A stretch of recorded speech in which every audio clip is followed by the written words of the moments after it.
Well, hello and welcome to the stream.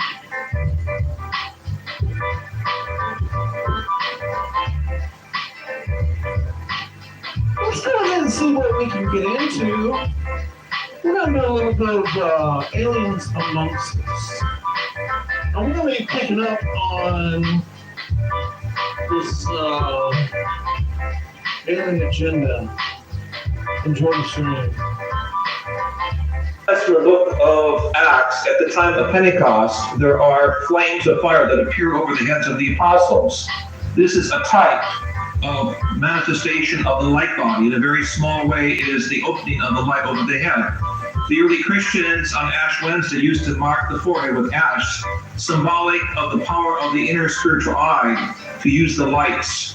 In the fuller context of ascension, in the mystical traditions of Christianity and the mystical German thinkers and philosophers, a time would come about that through divine grace, the outpouring of the Holy Spirit, the Heilige Geist, would allow the light to come around the body and wrap the human recipient or the believer with such power of light. Here we call this light superluminal light, or greater light than the conventional or common lights, which such power and majesty that that person can go directly into the higher dimensions. This is normally called the rapture or the ascension process. It is clear that in the context of ultra-terrestrial intelligence, large numbers of the human race will experience through the tongues of fire, or the miracles of the Holy Spirit, or the conjunction with the ultra-terrestrial forces of divine intelligence, the upliftment or the ascension into the higher Christ race of the universe. Therefore, becoming human has only been a cycle in order to gather new qualities for the cosmic source through suffering and happiness. And once again, we have arrived at the end of the cycle of the cosmic plan of humanity. Survivors within and out a period of cleansing which have already started are the seeds for a new spiritual mankind, which will emerge from all nations. It will be the first root race of the full planetary cycle, which will rise again to higher consciousness. For some, it will be like the past sinking of Atlantis. For others, like a return, a rising of Atlantis and of its teachings of wisdom. Because fundamentally, every event can be viewed from two sides, from a positive side or a negative one. Even the slightest change in the universe is being guided by the cosmic plan of evolution. The limited human mind fundamentally fears any change, and its biggest fear is death, the wall behind which it cannot see. But nothing gets lost in nature. All elements only change into different, more refined states when they return to the light. So mankind is on the verge of the greatest changes within this planetary cycle, a global metamorphosis. And the Mayan calendar has never erred in all the years that it existed. And it states that in time when the incoming consciousness, which we would commonly know as the Christ consciousness, comes in, all things must change. Government, science, and religion, unless they accommodate incoming spirit or incoming consciousness, the Christ consciousness, if you will either fall to the wayside or will go through drastic and dramatic changes. Now, we see a lot of that happening in the world right now. We've had a coup in the Soviet Union which failed. Down came the Berlin Wall. Transformational changes taking place in places like Romania, Czechoslovakia, and Hungary. Now we have Azerbaijan and many others. And all we have to do is follow the news and see these great changes taking place. Now these great changes, of course, are heralding changes yet to come. Changes which are transformational in nature and must come if we are to survive as a planet and a people. These changes will not only touch the lives of all nations, but it will reach beyond all boundaries of life disciplines. which have already really only existed in thoughts and the actions of humans. Not only does planet Earth change its exterior, its outcome, but also there is nothing on this planet which is not now in the process of structural and spiritual change. Every process which is not understood brings along a crisis of creation until the process of change has been understood. Thus the future human being finds himself in metamorphosis, like a caterpillar which does not know that it will become a butterfly. Everything in the cosmos, in our planetary system, on Earth, and within ourselves, humans, will step further up the ladder of evolution, according to the plan of the Creator, until a point in time when the cosmic night of creation, the exhaling of God, will come to an end. We need not fear any of these changes, because everyone will, and at the end of the school year, progress to the next grade according to his development, or repeat the last year. Heaven and earth will be new. Even a new planet in our own galaxy will be born into a second sun. That part of mankind which opened itself will experience the resurrection into the fifth dimension of consciousness. Zapewne zauważyliście Państwo w tych latach, You probably noticed in this period, starting from 1983, that there were many changes both in human outside behavior and in the feelings of our physical bodies. They were also manifested by enormous social movements. Reaching the pattern is not a gift. It is not a convenience either. Setting in order is sometimes painful, sometimes unpleasant in feeling. This is the price of the truth, forcing its way through all falseness which we have all created on the planet. Living fiction is very painful. Sometimes our physical body suffers. Sometimes man's inner self or his soul suffers because he has to accept and fit to the program which we have brought down 8 billion years ago. Which means we are returning to this ideal pattern which lets a man live forever, just now, through painful experience.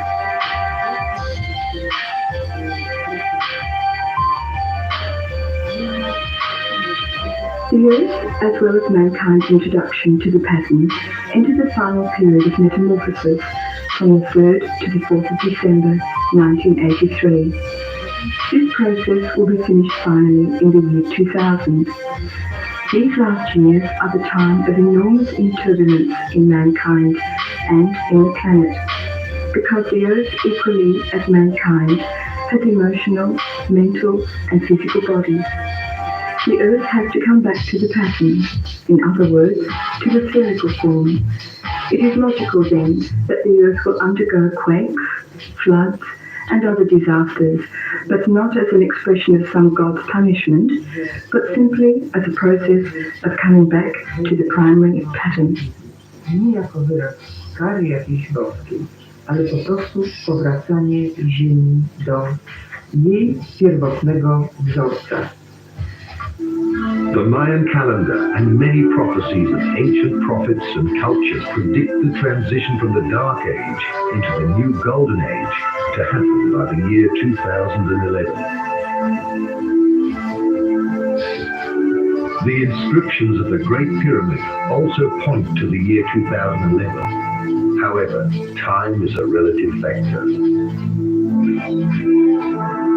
During this period, mankind slowly awakens out of its sleep of thousands of years to realize the great reality that the whole universe is alive with different spiritual and material dimensions. God would never have sown a field of flowers like our universe if only one flower, our Earth, would germinate.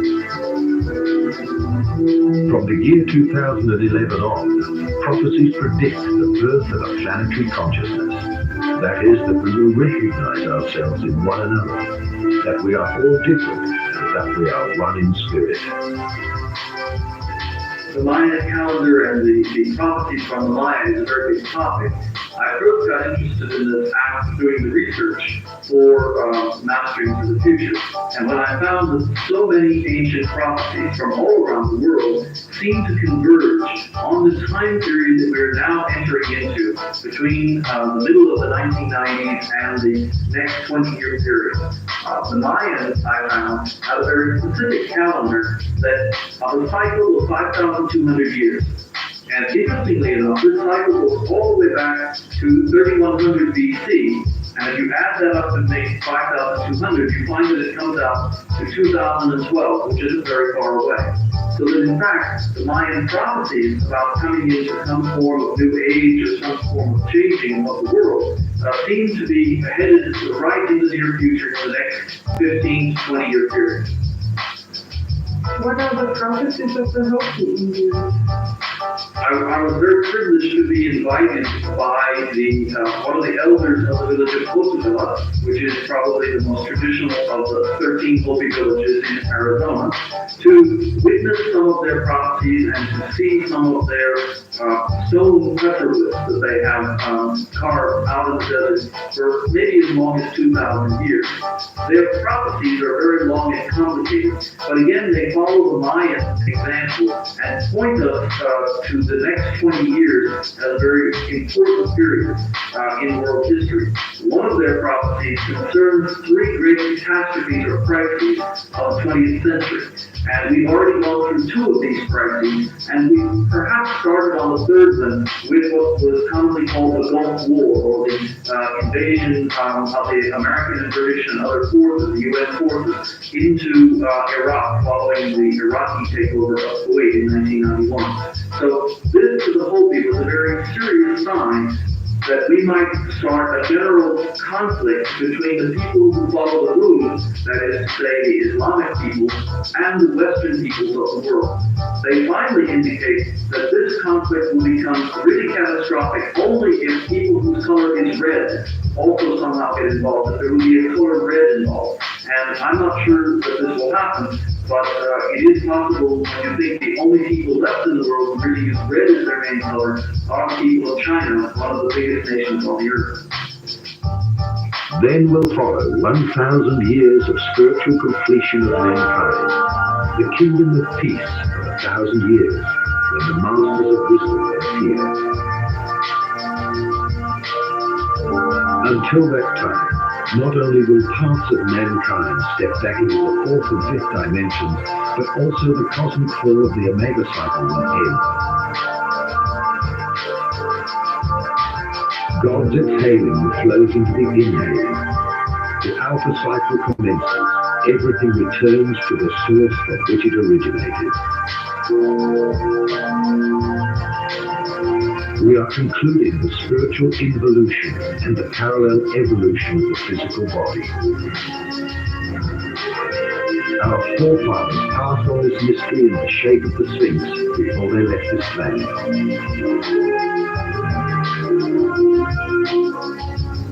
The descending spirit of the sun, also called soul, embodied in the human beast, has experienced the crucifixion of the soul through reincarnation. After the death of the human beast, which symbolically represents the animal qualities of the human ego, man will be reborn in spirit through the completion of his ego. This crucifixion and resurrection will be experienced by many people during the following years of the apocalypse, until the planet in its entirety experiences the resurrection. After that, the marriage of heaven and earth follows. Before the Alpha cycle begins, we have a non-time, when the source itself enters into us, reconnects with us, so that we are able to feel that we are a united being. The birth of the planetary Christ and the Buddhi consciousness.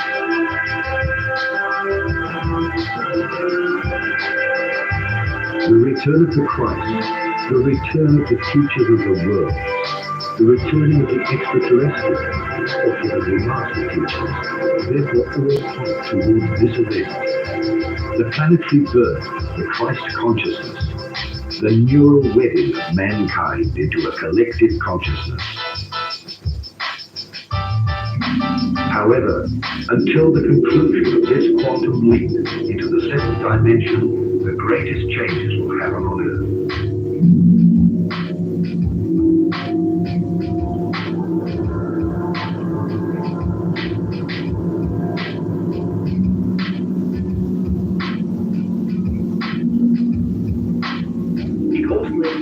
All great religions of today are familiar with the idea of the second coming. We Christians await the return of Jesus. The Apostle Lucas and Marcus write about it. He will be enthroned in the clouds. The Apocalypse is supposed to have been written by St. John, which is not true, because the essential passages are older than the Apostle John. In the Apocalypse, we read about the signs and plagues that will come upon humanity. A star would fall from the sky. The moon would light up, and the heavens would roll up and unfold like a manuscript. Earthquakes and false prophets would come, and man would wander about not knowing what was happening. A group of men will finally survive the second coming of the gods, the so-called Final Judgment Day. But this is not only so in the Christian community. The Muslim community is also awaiting their Mahdi, and the Jews their Messiah. Overall, this thought is much older. Let us go back to Babylon and Sumer, where we find the gods Baal and Baal, which are one and the same. In Old Egypt, we obviously find the sun god Ra. All these gods have promised to return in the far future, and since that time, the belief of the second coming is kept alive. I am absolutely convinced that none of these so-called Jesus or Mahdi or whatever we may call the Messiah will appear, but that it will be a space event. If somebody does appear, which is fine with me, then it will be extraterrestrials. With the ascension of mankind into the higher dimension of consciousness and the return of the knowledge of Atlantis and Lemuria, the purified continents of Atlantis and Lemuria will also rise out of the oceans, because human consciousness is synchronized with the planetary consciousness. Humans who have decided to open up to the higher dimensions are beginning to feel a part of an ever-increasing learning process, where life is the playground.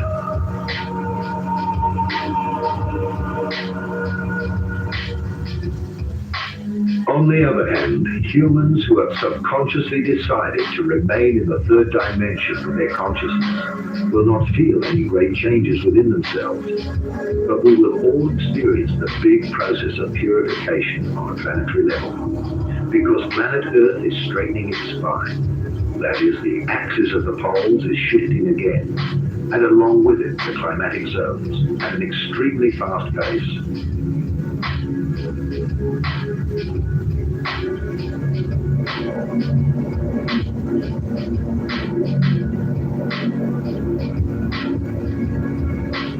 The shifting of the poles has already begun. New cosmic energies will then flow through the spine of the Earth, that is the axis of the poles, and be distributed across the electromagnetic field of its aura. A pole shift can have different effects. We cannot say for sure because we have never observed it on Earth. But the fact that Earth is a gigantic magnet indicates that if it shifts its poles, the inner Earth will be slightly unbalanced. Vom Pol kann es durchaus sein, dass das Erdinnere ein wenig durcheinander kommt. It may lead to volcanic eruptions, landmass shifts, or earthquakes, and of course, tidal waves both enormous and small. Naturally, we must distinguish between the pole shift and the axis shift, because Earth spins like a top. It is almost impossible that the axis would shift. In any case, we can't make a scientific statement about it. Theoretically, it would seem that an axis shift would be possible, but by whatever process, the Earth crust could shift, and for man on Earth, this would have the same effect as an axis shift. On the basis of scientific research, we can say that many such pole shifts have happened during the last 80 million years. They have occurred in a variety of frequencies. The most pole shifts we've had in 1 million years were 4. But there were also 1 million years where we only had one pole shift. So the frequencies of the single pole shift are subject to fluctuations. gegeben hat. Das ist also großen Schwankungen unterworfen, die Frequenz der einzelnen Polklifts.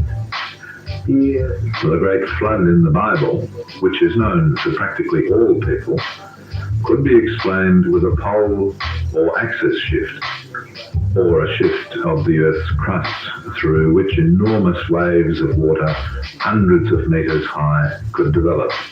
Bei dem es unter Umständen sehr große Wasserwellen und hunderte von Meter hohe Wogen geben kann. My observations with this device go back over the last 10 years. During that time, the strength of the magnetic field has reduced by around 4 degrees. 4 Grad reduziert. As the old prophecies have already predicted, the wheat will part from the chaff. Those people who can adapt to the faster flowing energy by extending their consciousness will survive the purification process. Those people, however, who desperately cling to the old reality will have difficulties adjusting their bodies to the faster frequency. Therefore, their process of aging will be accelerated. The great purification will divide mankind into 2 big groups.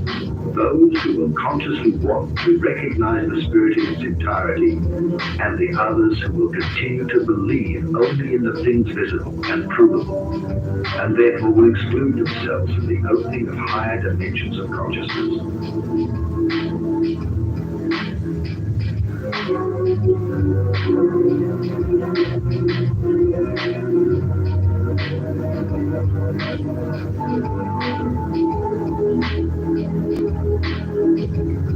Many prophets, such as those mentioned in the Apocalypse of the Bible and by Nostradamus, have predicted that within the next stage of transition from the 3rd dimension of consciousness into the 4th and 5th dimensions, large disasters will occur. The Apostle John tells us in Revelation chapter 1 and verses 9, 10 and 11 that he was on the island of Patmos because of the word of God, because of his faithfulness as a disciple of Jesus, because of his faithfulness as a prophet. When John focused upon the return of Jesus Christ the second time, he focused upon what we find in other places in the Bible about how Jesus will come and why he will come and what will happen when Jesus Christ comes. John in Revelation chapter 1 and verse 7 made it very clear that when Jesus Christ returns, every person who is alive on planet Earth at that time will witness that coming. Every person will see him come. If you go to the last verses in Revelation chapter 6, you have it very clearly stated that at the time of the coming of Jesus Christ, there's going to be a massive earthquake. Every island will move out of its place.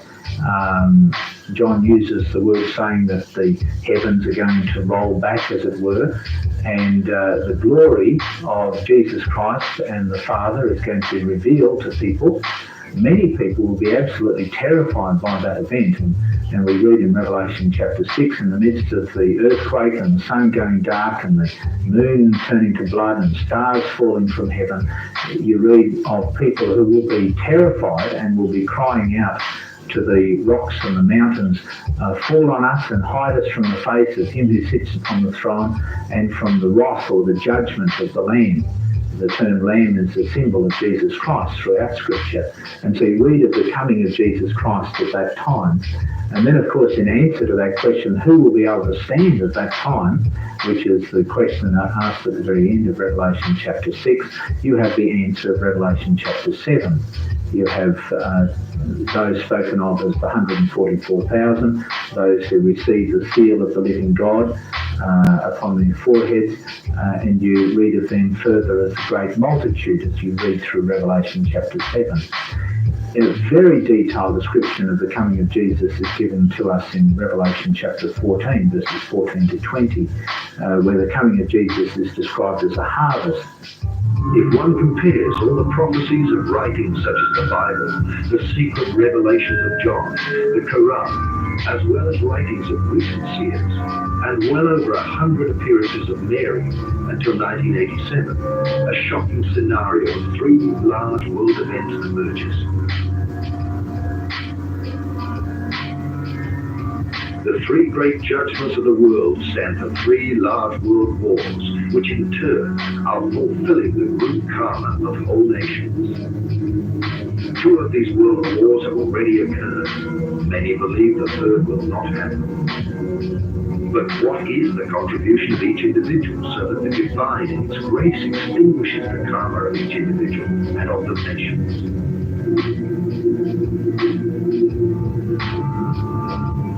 All seers and the messages of our Mother of God speak of a third large war which will start in Europe. In particular, they mention troops with the strength of three armies invading from the east, and after political unrest, the bloody fall of a leader overnight.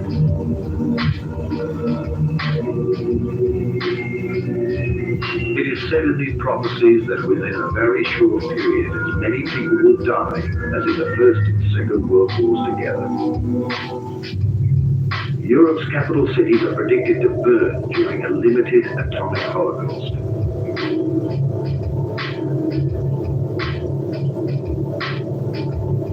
Out of these horror visions, it is clear that China and the United States of America will be involved, along with Russia and the Muslims.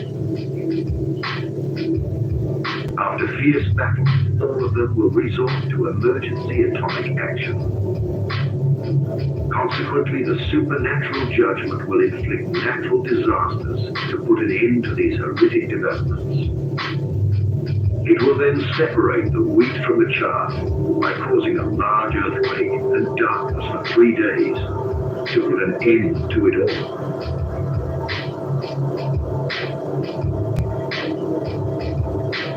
A worldwide internal fire will be felt and seen by everyone, and the fall of deadly dust has been predicted to accomplish the remaining cleanup of the karmic execution. There are prophecies in the book of Revelation about a big fire that will cleanse this earth.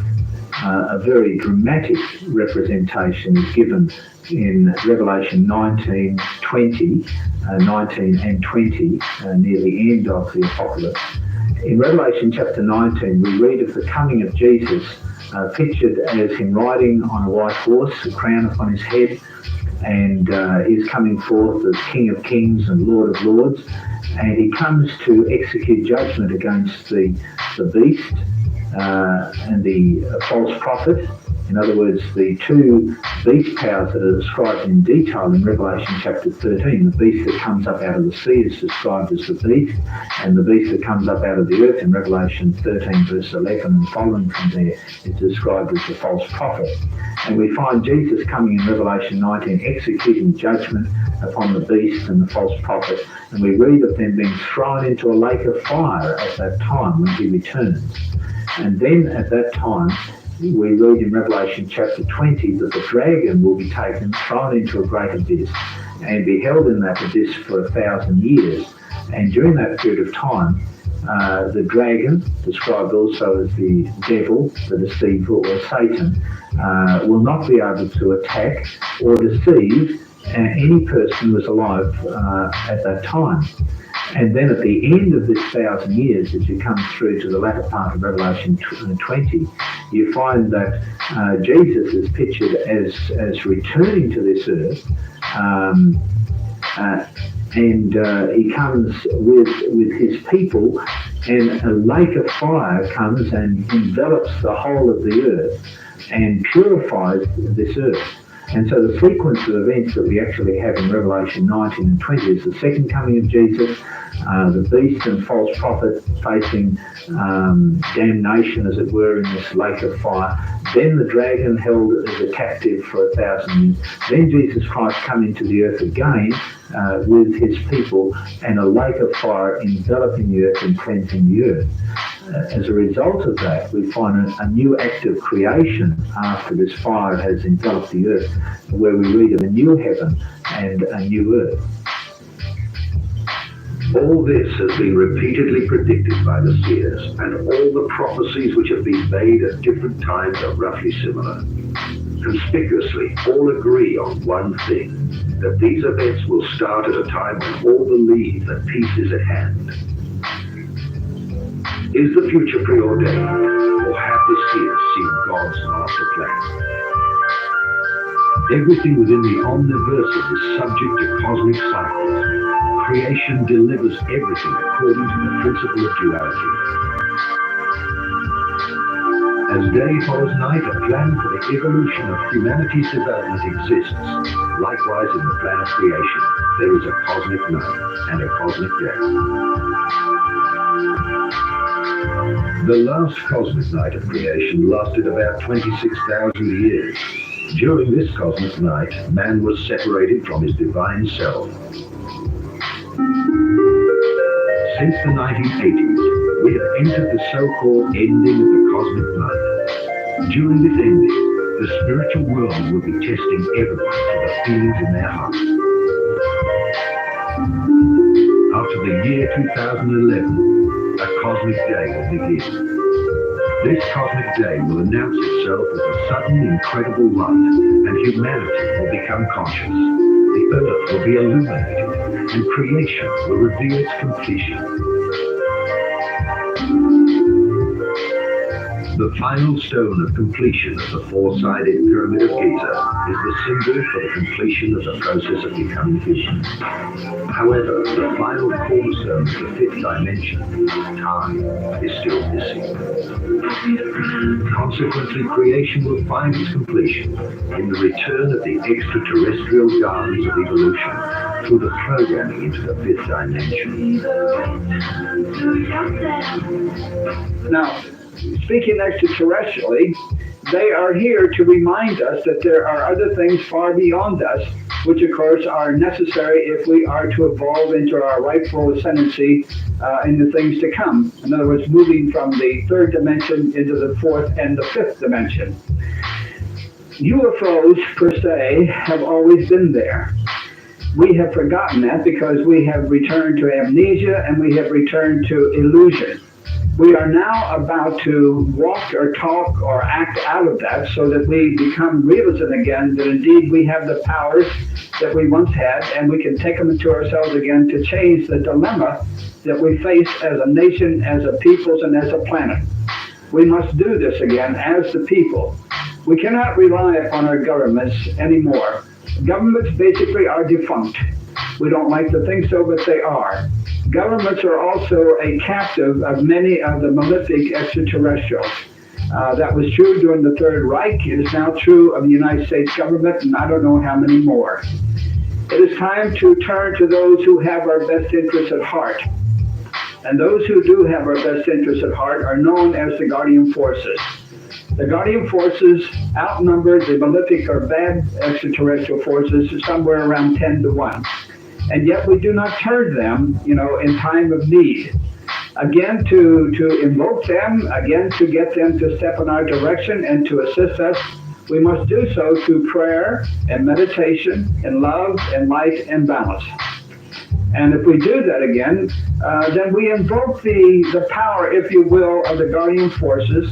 We give them the necessary power which they need to deter the malefic forces, including the Wormwood Planet. These things, of course, are very simple, and I think for some people they're too simple. They would rather think that we have to turn to some advanced type of technology or some advanced type of weaponry. Those days are over. If we are to graduate as a planet and a peoples, we must return to the godly principles that we once exercised and had when we first came here, or before we actually came here from the fourth dimension into the third. We must return to that godliness. We are in the last days, a battle of the spiritual power to win over souls at start. Old and new prophecies to be understood symbolically. The last judgment has already begun. The experience will be different for everyone. The time factor rapidly decreases during these last years, and every one of us will reap increasingly faster the harvest of the seeds that we have sown in order to fulfill our karma. A purification never experienced before will affect all areas of life. Apart from the external chaos caused by wars, earthquakes, and other environmental disasters, the truth of the so-called good citizen will fall apart. No one will be able to hold on to anything. Few will realize that we are right now living in the time where the souls will be separated. Now, instrumental in that, of course, are the ones that we know as UFOs, or the extraterrestrial consciousness. We know, too, that there are two types of extraterrestrial consciousness. One is good, or you might say they have our best interests at heart, and the other one does not, and they are the malefic ones. I don't want to go too far with that. I would only say that they represent the two faces of God. It is the same energy. It's our interpretation of that energy, and it's up to us to deal with it in a responsible way. I would like to lead this also into a prognostication which has been about for thousands and thousands of years. Going back to the references of the Wormwood Planet, I mentioned one, of course. I mentioned the Bible, Revelation chapter 8, verse 11. I would also like to make reference to the Sumerian text. If you were to review the Sumerian text, which is the first recorded history, of course, of what is known as Wormwood, you will find then that it progresses up through the Chaldean chronicles, Babylonian chronicles, and on into the Judean culture and chronicles. And of course, the latest of that being the Bible under Revelation chapter 8, verse 11. Now, what is the Wormwood Planet?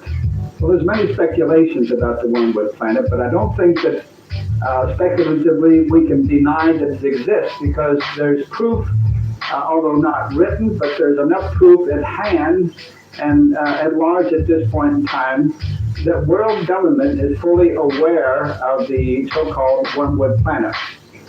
It isn't the first time that the Wormwood Planet has visited our planet and caused mass devastation and chaos. It's been here, of course, over a period of thousands and thousands of years. And there's scientific proof and also materialistic proof that they have flipped the axis of this planet over 330 times in the past. A new superhuman being will be born. Earth is now close to the birth of its new human being before she enters the full light of the day of the golden age. Dawn has already started. The ascension is the resurrection. Many are being called, but only a few are chosen to become the seed for the new mankind, because the spirits will soon be separated. The vampires will not survive the harsh light of the new day of creation. The change which the earth will experience during the purification process by throwing off the vapor will be unbelievable. During this time, when the earth, groaning, rids itself of the poisons which humans, in their blind ignorance, have inflicted on the planet, it will shake off this burden, and divine grace will cleanse the lower astral collective body, all three-dimensional structures with an indescribable time. The time is near when the earth will unleash the elements, and the angel of judgment will purify it through fire, water, and earthquakes.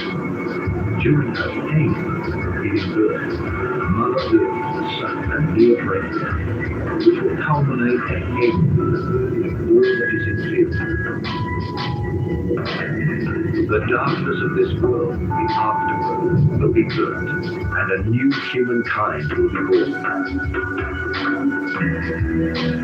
Before this climax, there will only be two parties left, the three-dimensional and the five-dimensional people, who are able to integrate their light bodies. On the day X, the spirits will be separated. In the same way that it happened during the days of Noah, it will occur again during the days of the human son. They ate, they drank, they married until that day when Noah entered the ark and the arrival of the flood killed all. just like it happened during the days of Lot. They ate, they drank, they bought and sold, they planted and constructed every day. But the day Lot left Sodom, fire and sulfur descended from the heavens and killed everyone. So it will happen when the Son of Man is revealed. Whoever will be on the roof on that day and leave his coat inside the house should not return downstairs to get it. And whoever is out in the field should not turn back. Just remember Lot's wife. I say unto you, during that night, when a couple will be in bed, one will be taken, the other left behind. Jesus used Noah as an illustration of end times. He indicated that just as it was in the days of Noah with the flood, so at the end of time there would be devastation. And just as the flood cleansed the world of that time of sin, so with the coming of Jesus there will be a flood of fire that will cleanse the earth. One can visit the area of Mount Ararat, which is the area of eastern Turkey. Ararat, of course, covered the area of Armenia, Turkey, some of Iraq, quite a large area. And in the Tenderek Mountains there, across from Agri-Dag, which is the mountain that is usually referred to as Mount Ararat today, there's been quite a bit of focus of attention upon a boat-like shape in recent times. But the evidence would indicate at this stage that that is not the Ark of Noah. The Ark of Noah was possibly, if we understand what the gopher wood was, and we don't, but if we go back to the original writings, the Ark of Noah was probably built out of papyrus reed. But this great flood deluged the world at that time and cleansed the earth. And Jesus said, as it was in the days of Noah, so shall it be in the days of the coming of the Son of Man.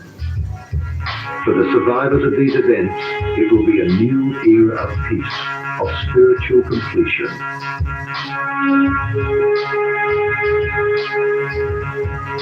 The brothers of space will reveal themselves as the keepers of Christ, and a large white cross will be seen in the sky. Thousands of motherships in the formation of a flying cross will be seen in the sky to herald the return to Christ.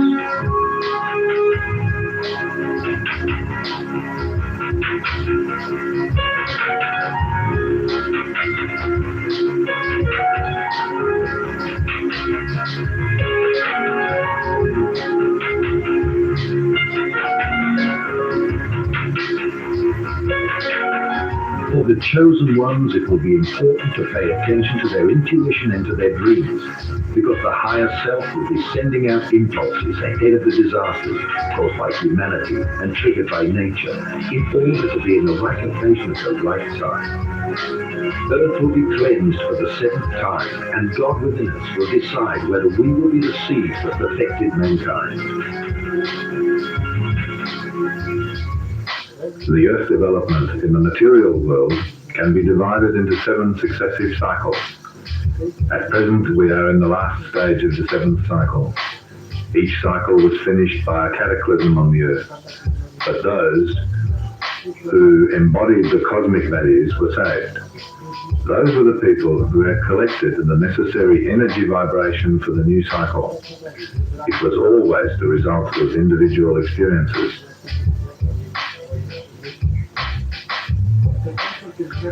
Activated energetic channels and super senses are the consequences of these changes in a man's body. People receiving messages through their super senses also receive information about places where certain disasters will take place.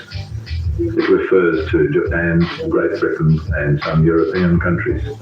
Wiele państw Europy, które będą narażone na pogrążenie się w odmętach wody.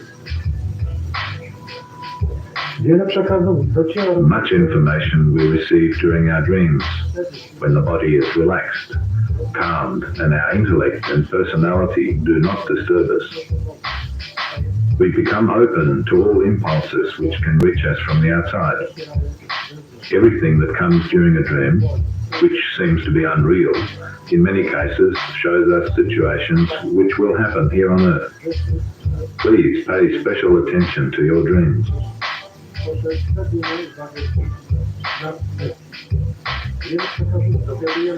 From many messages, we can learn how in practice the Earth will enter the anti-material world. The last material cycle finishes in the 80s and 90s. So we are just in the center of the universe. We are entering the antimatter. The Earth will move differently in the antimaterial side than at the moment. This movement will have a shape of the number 8, rotating not around the Sun, but at first around two energetic centers. One of them will be the Sun, and the second will be Saturn. The rest of the planets will also rotate in the way of the number 8 shape, around the centers mentioned before. The coming years will decide how we will experience the external changes. We have the choice either to face the events in fear or to see the cataclysmic conditions of the prophecies of the apocalypse as a necessary renewal for mankind. Because it is up to us how we view the purification. Mother Earth itself will try to awaken us as softly as possible when she gets her planetary contractions for the birth of a more conscious humanity.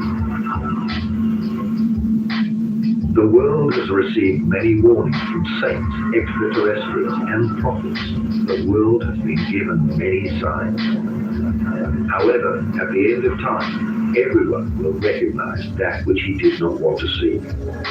At the time of the ascension, it will be up to us to realize that 1/3 of the air, 1/3 of the water, 1/3 of the flora and fauna, and 1/3 of mankind has left the planet, as indicated in various apocalyptic prophecies. A smooth transition would occur as the light workers and humans, through liberation of their active love, and through the call for divine grace, and if millions of people were willing to work on themselves in order to participate in a mass ascension. This would weaken the global events and divert the karmic release more towards the individual human beings. The present readiness for this, however, is only too limited, and Mother Earth will shape us to wake us up.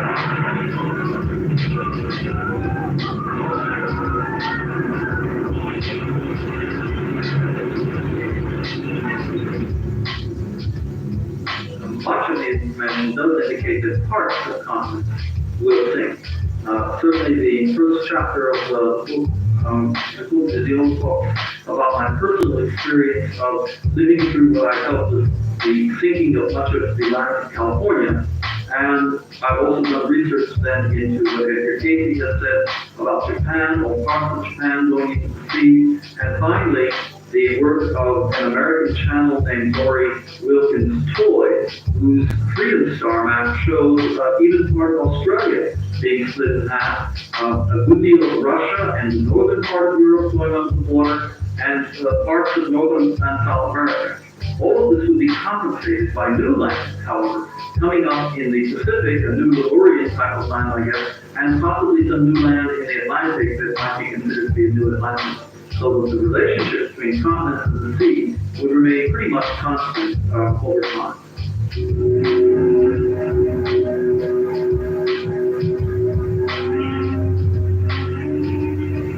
The current events on Earth should surely wake up every sensitive person to the fact that we are in the 7th ending of time, and that several prophecies have already partially been realized, or are bound to happen very shortly. The cyclical apocalypses of creation are like a school of life, where one is promoted to the next grade at the end of term. A certain percentage of mankind is not capable of ascending to the next grade because of a lack of preparation. After their present lifetime, they are going on vacation for a long recovery in the astral world. After a good recovery, the souls repeat the failed school year on other planets, and then move on to new cycles of incarnation. The positive and the negative on this planet are continuously strengthening. We receive daily news of earthquakes from around the planet, flood disasters, volcanic eruptions, well over 100 war zones, and many massacres are causing new famines, misery, and new migrations of nations. We are receiving daily news of new environmental disasters. The ozone hole spreads out at a frantic pace. The jungles, which represent the lungs of the earth, are being cut down globally. The loss of trees through environmental destruction is escalating. The greenhouse effect and the Earth's temperature are increasing globally. Thus the climatic zones are shifting so fast that we can already observe the change. Snow is falling in areas where there has not been any before, and elsewhere it is warming up in areas where it used to be cold. The ecological balance has already been disturbed to such a degree that thousands of species of animals and plants have already apparently disappeared from this planet forever. Other species are in plague proportions, as happened in ancient Egypt. We seem to be suffocating in our own rubbish and poison dumps. Millions of people are infected with new and apparently incurable diseases. Raw materials seem to be exhausted, and the Earth is experiencing a population explosion. Yes, I've been working for a number of years on future progression. This work culminated in the book Mastering the Future, in German Zukunftsvision der Menschheit. And the method that was used was started by Dr. Helen Longlock to take people into past life. It's a life trance state used in groups where we would then ask very ordinary questions of people once they were taken into a specific future time period. The number of people that we worked with were over 2,500, and actually in the book we have the results from about 500 out of that group. In part that's because many people didn't find themselves coming back in the time periods that we initially asked. This was one of the first and rather surprising results of our research, that so few people found themselves coming back to the Earth or to the material plane at the time of a couple hundred years from now. The fact that there are so few people that seem to come back in the time periods that we work with could lead one to believe that there might be something like an apocalypse in the future. However, I think that it's a question of a choice that we have in this matter, and possibly it's not the kind of apocalypse people might be thinking of. There are many conditions that could lead to a drop in the population. For example, we could have some worse plagues or worse illnesses than the ones we've already had. We could have, of course, atomic war, or we could have natural catastrophes that might also occur, or some combination of these. I'm not sure that anyone can answer will there be exactly an apocalypse, but certainly the data that comes out does indicate that there will be great changes taking place. The world is becoming more hectic. Everything is about survival. Money, power, addiction, and distraction have become the companions of mankind. Some secret organizations want to gain absolute control over humanity. Religions are calling for a holy war against dissentient brothers. During a dark age, the human mind is directed towards materialism. The negative attributes of its ego are fear, guilt, control, calculation, envy, security, dominance, pride, arrogance, manipulation, and striving for power. Its helpers are the present exclusively materialistic social system. Unlimited growth is like a cancer of mankind within the planetary organism called Earth. Fear for jobs, fear for supplies, fear of diseases. Fear seems to be the prime motivation of all social life.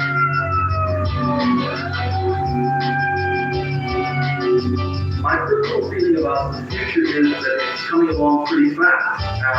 And much of the research that we did for the book was done in the 1980s and showed that in the future times there would be a series of great changes, including particularly ecological changes. Perhaps the most positive part was that very few people, one or two out of the 500 or 600 that we worked ultimately with, only saw as some kind of nuclear holocaust. Very, very few people saw it. It doesn't seem to be our future. I personally feel that we have 2 or 3 more years to do the preparations that are necessary and possibly to work with the energy field to change some of these catastrophic situations for the future, or they will be upon us before we realize. Certainly by the end of this decade. Everything looks very negative, and among the scientists with inside knowledge, the opinion is spreading that it may be 5 minutes past midnight for the future of Earth and mankind. The train has already departed. Mankind now wants to enter adulthood and has apparently tilted the balance of the planet. Humanity is already stuck in a crisis of evolution, and for some the downfall of mankind has already begun. For others the ascension of mankind has started, the great transformation. So the changes on the outside and the inside have already begun, and yet, imperceptibly, in this darkness, a little light has been kindled. In order to point out the way to mankind, the arrival of the incarnated light source, extraterrestrial contents of consciousness, who are to prepare the seed for the new mankind. The pole change towards the spiritual, towards a new golden era has already started. Instead of living in primeval fear, this new generation is intended to live in primeval trust. Indeed, all the negative events are justified in the cosmic plan, which we do not comprehend with our mind. Because nothing exists outside of the divine plan. Even the chaos is the new order.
Hello, brothers. Hello, sisters. Grüß Gott. I'm Carl, and I am like I am. Just like I am. Thanks God. I know now who I am. Yeah. I'm love. I'm love. Nothing else is love. Like we all. I have nothing to assert, no. Nothing to blame. Nothing to judge. Nobody to accuse. Nobody to accuse and nobody to convince. Just to be as I am. As an example. Just an example. So I did advertising. I made commercials for products which we need, like cancer, dematerialized illusion around us. Yes, I didn't know about causes effect. I didn't know about the law of the echo. And someday I got it into me that we are all one with everything, and we will unite each other like we never did before. Ha! The artist. And everybody laughs at least as an artist, yeah? And love artists we are. We are love artists. We come together as children, as we are. Just as children. Because we are children. Forever and forever and forever. And we will play the game. We'll play. And the game called love. Love and nothing else as love. Yeah, this is the game. And we get free of the materialized illusion around us. The luxury, the materialism, which we need, like cancer. No sickness anymore. No sickness anymore. And I got the message into me that fear is an illusion. Fear is an illusion. Oh, that's wonderful to know. To be ill is an illusion. To hate is an illusion. To make profit is an illusion. And what you see materialized, not in tune with nature on Mother Earth, is just a materialized illusion and will disappear very, very soon. And this is just the law of the echo. The law. The only law we have. It's the game, yeah, it's the game. But so many forgot about the game, these periods of time, about the game, you know. So we played war, one after the other. And the war, what happened to us? And we look around us, yeah, then we see war games everywhere, war. It's just an illusion. Yeah, war is just an illusion. So we killed, and the main part of us killed animals, yeah. Also our brothers, our sisters, yeah. And we didn't know that we kill ourselves. We didn't know. Whatever we kill ourselves. And whatever we do with the nature, we do it with ourselves. Yeah, we do it with ourselves. We are the nature. We are the men. We are one with everything.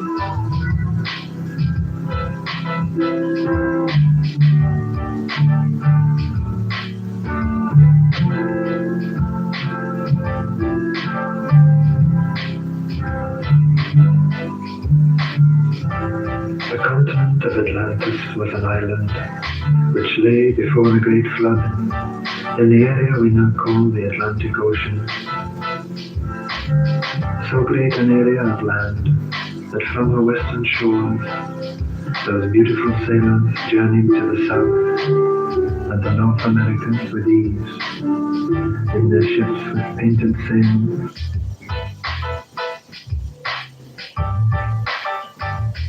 Well, hello and welcome to the stream. Let's go ahead and see what we can get into. We're going to do a little bit of this Legends of Atlantis.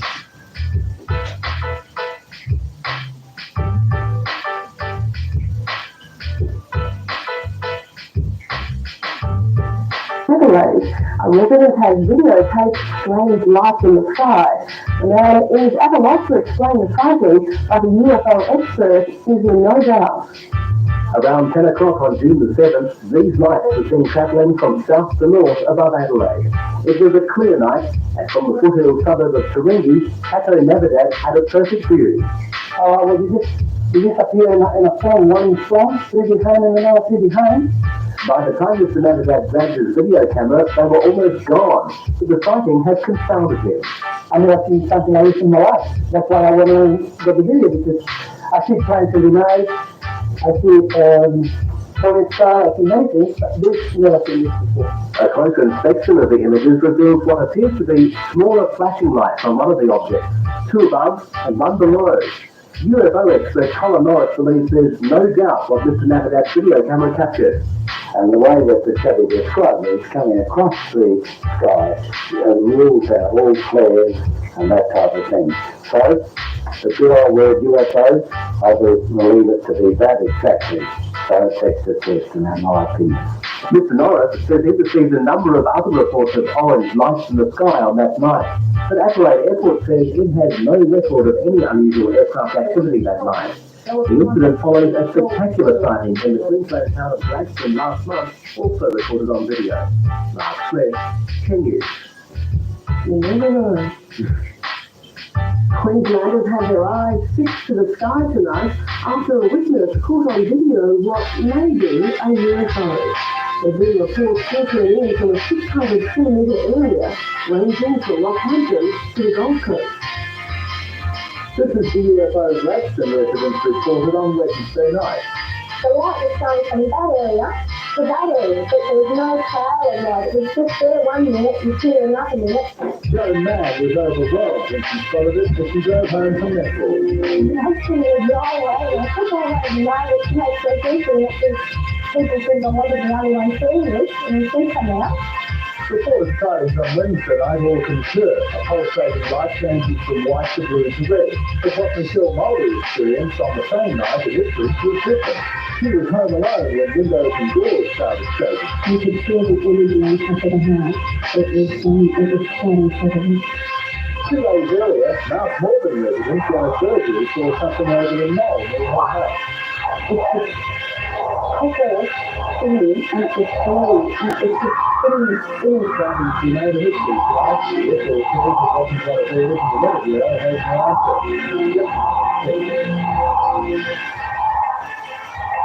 Some news are what they saw. Here's a strange light. It appeared and mysteriously vanished, and many people were sitting with flying hopes to some unearthly visitors. Mysterious, intensely bright, the object formed over Sydney southwest for almost an hour. It was alright, so there last minute, and then Greg went back and doing that to the river on the movies, and I said, Longitude says she felt a strange, overwhelming calm as she blazed away with her video camera. Way north at Ryde, Matthew Windsor couldn't believe his eyes. Planes were flying all the way around it. I must have seen it for sure. Hard evidence of alien visitors, or something more down to earth. If we're going to be visited by aliens, I prefer it to be something that was a little bit more spectacular than that. Through binoculars, Dr. Neely says he saw nothing more sinister than a flying garbage bag, fashioned into a crude hot air balloon, like the one that fell to earth in Dickie Williamson's backyard. But that doesn't explain anything up to 30 other independent sightings in the same area over the last fortnight, all of strange and very bright orange lights hovering low in the sky, sufficient to suit the most hard-bitten skeptics. Late today, however, more deflating news. The Army owning up to a salvo of ground-illuminating mortar shells fired over Holsworthy last night. But for those who prefer a more intriguing scenario, just put that in your X-file. John Collis, National 9 News. Okay, John, on the stock market. It was thought the large herd from jets flying over the city, but the Wilmington Air Base says there were no aircraft in the air at the time. They're trending side by side, just having like in a pattern, across the sky. This is what the Edgemonsky family of Georgetown saw at around 10:15 on Monday night, while the lights had installed on the home video. There were apparently 9 lights in all moving east towards the sea. Linda Edgemonsky wasn't the only person bewildered by the lights. Mayfield and Newcastle police were inundated with calls, and Rathbase Williamstown received more than 40 calls in just half an hour. Officers are now examining this video to try and determine what it was that so many people saw. You don't know what they were. I mean, we're joking, UFOs, aliens, And late this afternoon, it was revealed that those mystery lights may be just attacked by university students. The locals at Wycliffe Wells, 374 kilometres north of Alice Springs, have spent their nights looking at the heavens, and lights, they say, are UFOs. An attempt to capture the lights on television cameras on Monday night proved unsuccessful. Experts claim the locals have been looking at the Star Striker. But Roadhouse owner Lou Farkas won't have a bar of that. He says what he and his staff see are lights that move around. Last night our cameras tried again, this time with success. There was a light, one bright white one and two others coloured red. And witnesses who couldn't believe their eyes. I wouldn't go straight on what would think. When it's gone, you think, well, I wonder if I did see it at all.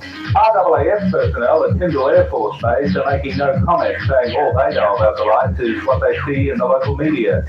But the local Alakarung people say they've known about the lights for many years. The lights is what they see in the local media. The local Alakarung people say they know about the lights. Looking into your own history. Well, yeah, when you were asking questions like, is it possible that bunyips and yowies, even thylacines, still roam the Australian bush?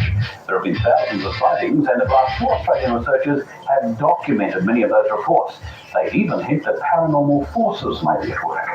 For thousands of years, the Aborigines have drawn pictures of strange creatures, beasts 3 times the size of men. And even since the arrival of the white man, there have been thousands of sightings, and the images are surprisingly similar. According to authors Paul Cropper and Tony Healy, the legendary bunyip was commonly sighted in the early years of settlement. Reports tapered off radically around the turn of the century, about the time that the dams and weirs were being built across all the major river systems. So perhaps that's why they disappeared. The last thylacine or Tasmanian tiger supposedly died in 1936, but 50 years later, reported sightings are common. Dr. Eric Dyler is the world's leading authority on the thylacine. He questions these possibilities. And for one, big cat sightings have been particularly common around the Newfoundland region of New South Wales. Of all the animal mysteries we look at in the book, they're by far the most numerous. You must be over 3,000 reports now too far. From a civics point of view, the first thing to be called into question is the validity of the reports. In fact, in one of the chapters, which is on the Yowie, we have a sighting by a National Party senator below Creek. He claimed that in 1977 he was one of up to 20 or 30 people who saw a Yowie at Springbrook, which is in the Newfoundland region on the Gold Coast. And it's a very, very good sight. The authors say they've checked out all logical explanations, like escape to zoo animals, but none of them holds water. That would seem to leave only one possibility, the paranormal. And all those sheep and cattle, even horses and even cattle dogs, just killed and eaten, just surgical precision out there in the bush. That is, that's the reality as well. So, the book, titled Out of the Shadows, is now available in bookstores. Is it or not? At least we were able to find 2 people who saw it. 13-year-old Chris Gray and his mother Elizabeth. They shot some video of it, and as Operator Boyle reports, you can decide when you see it. They're back, and this time they're really out of this world. Well, how about the same with this, Trevor?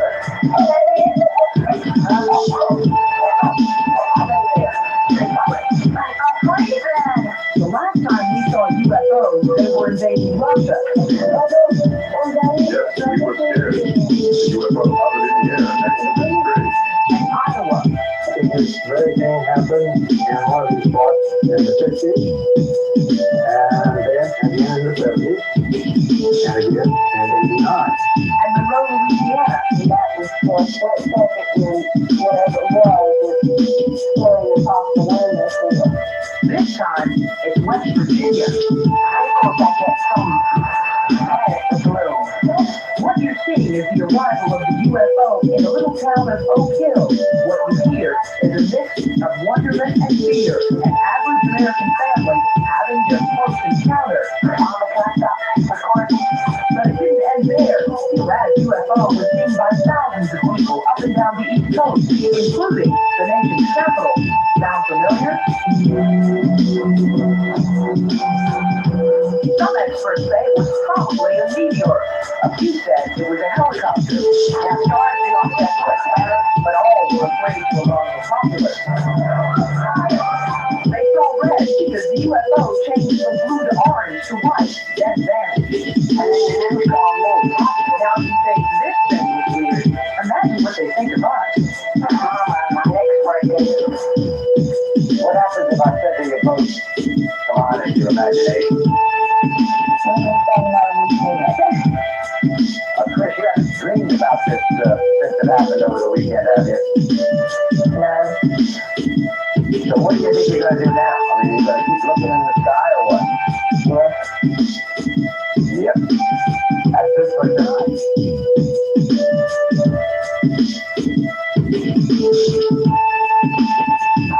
Welcome to Psychic Time.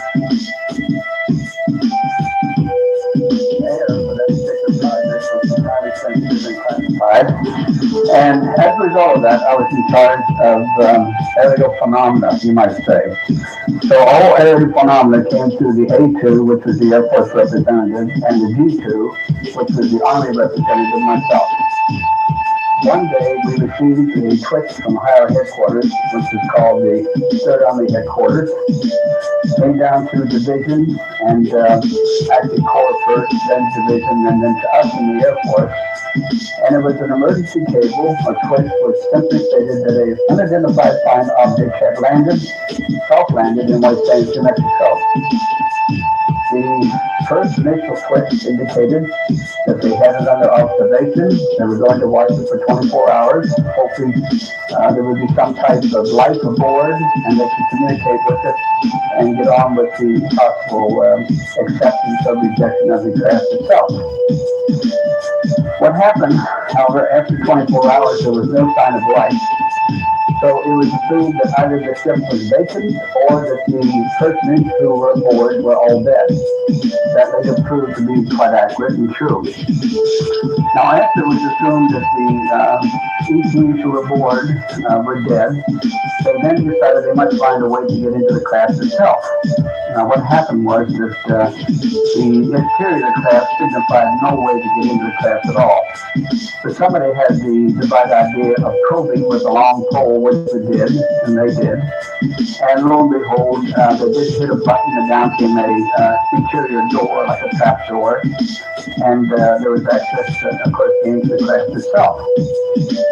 At that point, of course, the boarding party was ventured inside the craft, and they found 5 bodies. Those bodies were diminutive in nature. They were basically humanoid. It was evident to the extraterrestrials of the Confederation that all governments are a manifestation of the material powers. Indeed, they immediately imposed strict secrecy about the meetings. They threatened people, including their own employees, in order to enforce the secrecy. At the peak of the download, the keepers started to contact private citizens, scientists, and artists. They also delivered messages and warnings to them, which were supposed to slowly sink into the consciousness of mankind. The Brothers of Space, as well as the Ashtar Commando, the Santina, and the Pleiadians belong to the Galactic Confederation. They are spiritually ascended planetary races, and they know the cosmic plan of the spiritual hierarchies. Hence, their task is to protect the evolution and development of planets of lower dimensions from global destruction. They are only officially permitted to land if mankind asks for help and is consciously aware of the meaning of its own existence. They are allowed to intervene. The whole planet is faced with global destruction because of unconscious influence, or as large natural disasters threaten the survival of the human race.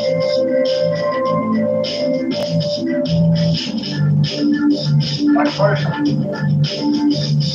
real exciting experience back in Highbridge, New Jersey in 1956, USA, was when a craft came in and beautiful angelic beings came out.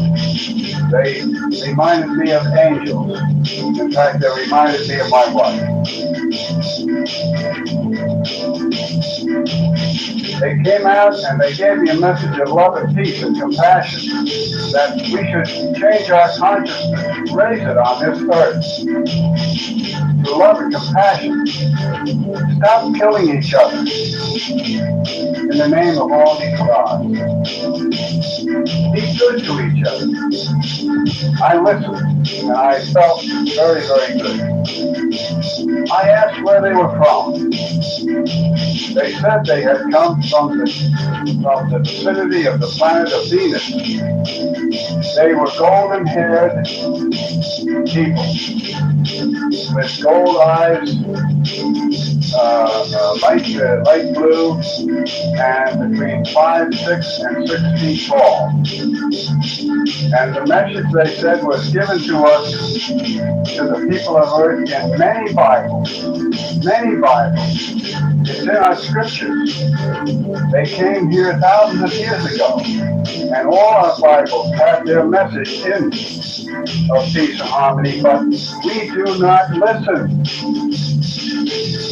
This is the problem. We don't listen to what Moses told us, what Allah told us, what Jesus told us. We do not listen. If we would follow the rules and do what the scriptures say, there would be peace and harmony on this planet. The Galactic Confederation has developed a galactic rescue plan since our governments refuse to take notice of their positive suggestions, such as disarmament and environmental protection. In the emergency case of a global destruction by an atomic holocaust or of a violent magnetic pole shift, millions of people will be evacuated in spaceships. During such action, over 10 million flying saucers will be sent out from the motherships, and people who are not afraid will be pulled on board through meditation beams. The spiritual keepers knew that with the beginning of the atomic age, mankind had arrived at the peak of the dark age. The climax of the separation had been reached. The new plan for mankind is the ascension and resurrection of mankind, the awakening and overcoming of the separation to replace Earth consciousness. Worldwide spiritual transmediums were selected to receive these messages through telepathy or precipitation transmission in order for these mediums to spread the message of the ascension and of the new age worldwide.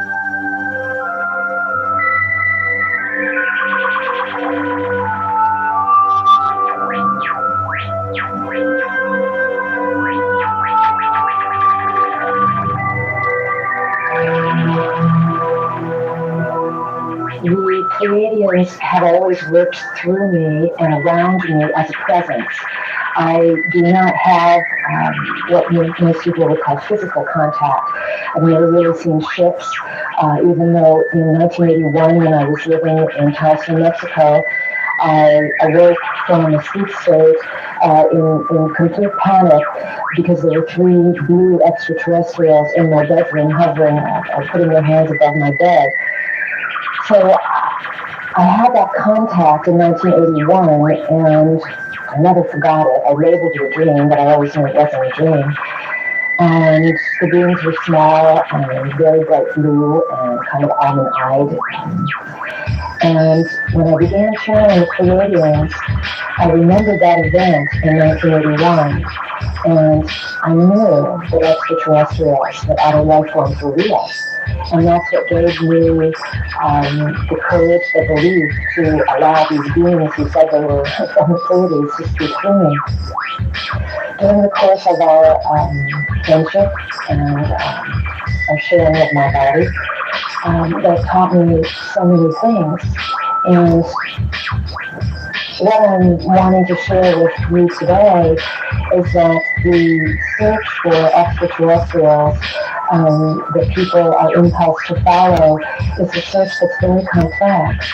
It's not necessarily spaceships appearing in the skies or beings landing or showing up in your bedroom.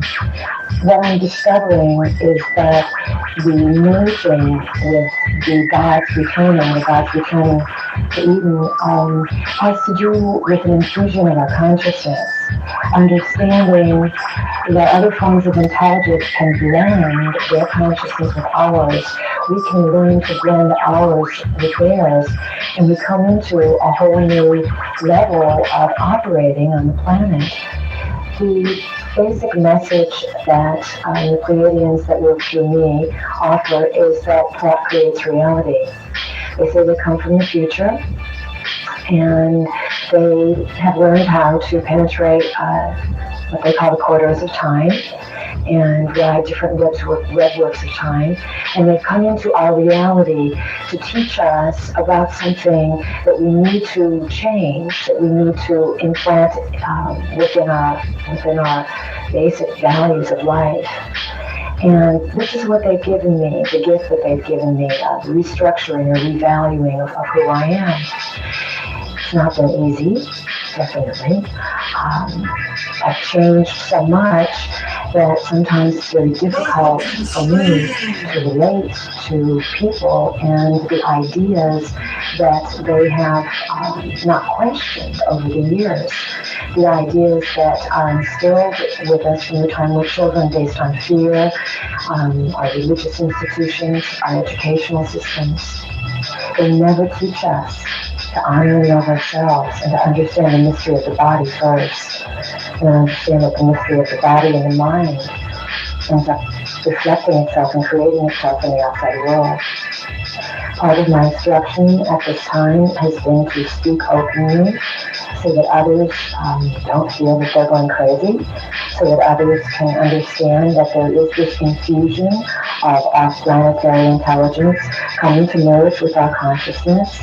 Many of these beings have no idea how to make contact with us because we've been so programmed to fear, and programmed to interpret what we don't understand as something that would be bad.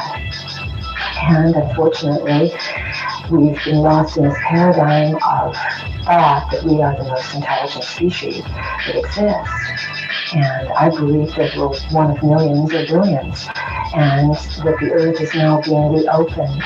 The doorways that will connect us to other forms of life are gently, and sometimes more than gently, sometimes with great collision. These avenues of light, these avenues of thought are being opened so that we can change.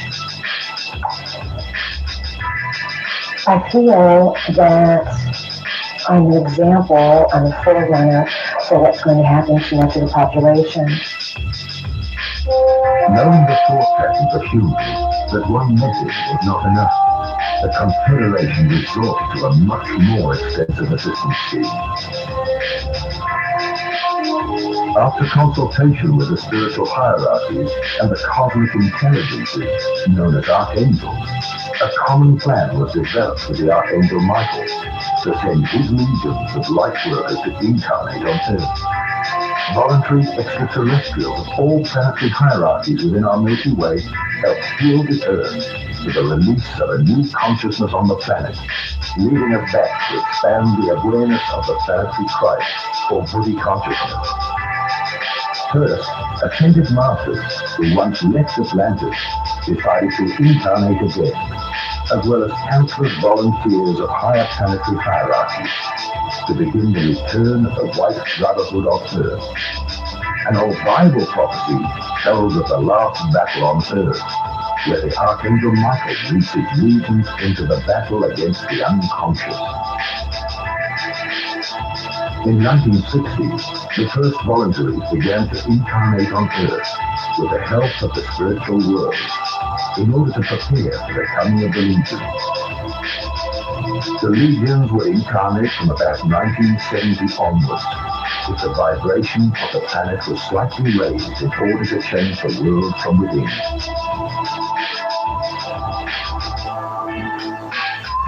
The role of the light workers in this transition upon the planet Earth is quite varied.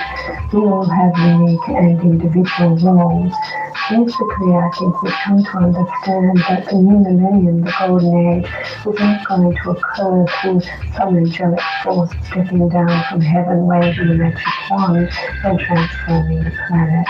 This change will come about through a shift in conscious awareness, through a change in our own individual perception. And many of us are now working to bring this change into fruition. The main commitment that we have now is to simply allow our being to be so perfectly in tune with divine will, with the higher energies, that we are in fact just vessels like the Holy Grail, for these energies to flow through and manifest upon this plane. So in other words, I guess all changes come through cleaning up your own backyard and through simply allowing the inner light to really shine forward and forth and trigger that inner light within the hearts of all. Each of the millions of extraterrestrial volunteers who was born here is a specialist in the most diverse areas of science and in the art of living. At a definite point in time, the awakening call went out into the subconscious of these beings, who were the unconscious carriers of higher knowledge and vibration. Healers, therapists, scientists who know about the concept of free energy, light workers, living quantum accelerators like cleaning the earth. They are the teachers who spread the love of life, art, and meditation.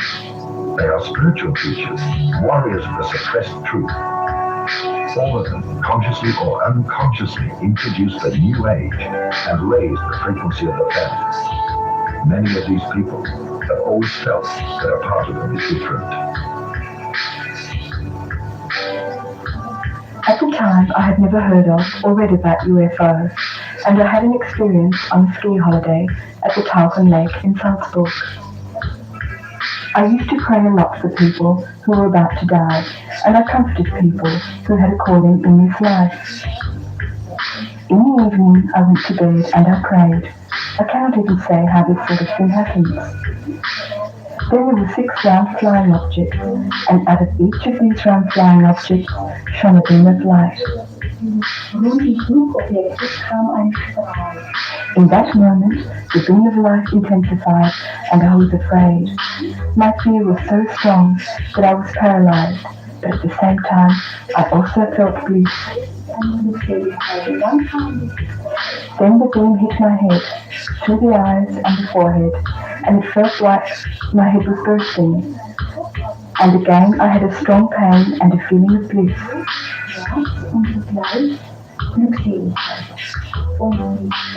And the spiritual realization, that is, a real transmission, a communication, an understanding, we are energy.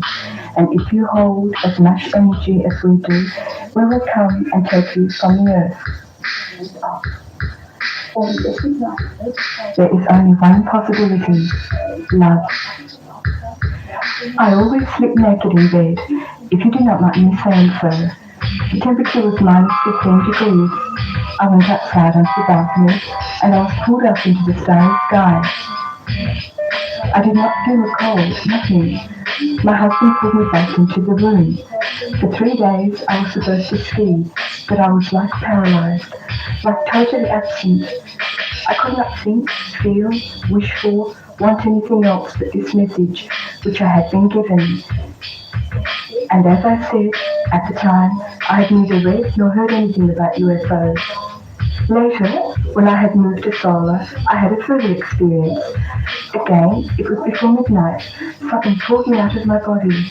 I really saw how a force pulled me out of my body, and then it spoke in me, Rob. That is the name of my husband. Together we have decided to further realize ourselves in the Christ consciousness, in His love and in His wisdom, and that is why I was allowed to remain here. Indeed, I had the feeling that I had already been taken away at the time. With the return of the light workers, all the lost knowledge of the secret sciences will return to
Official and true one.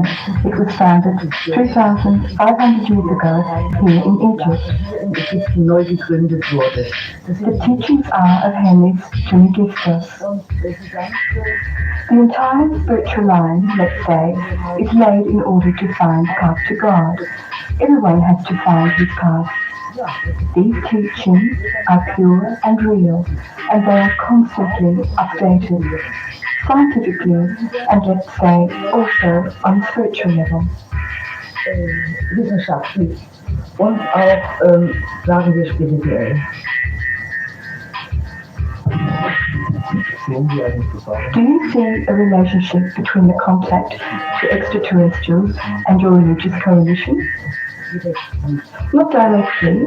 I think that if all human beings have a straight path to God, all this will fall into place. I do not think that human beings can determine it themselves. Somehow, they are chosen. Could it be that the extraterrestrials are observing certain people or souls here on this planet, and that they are being chosen as messengers or contact people in order to bring the message to the world? Yes, they have confirmed this to me.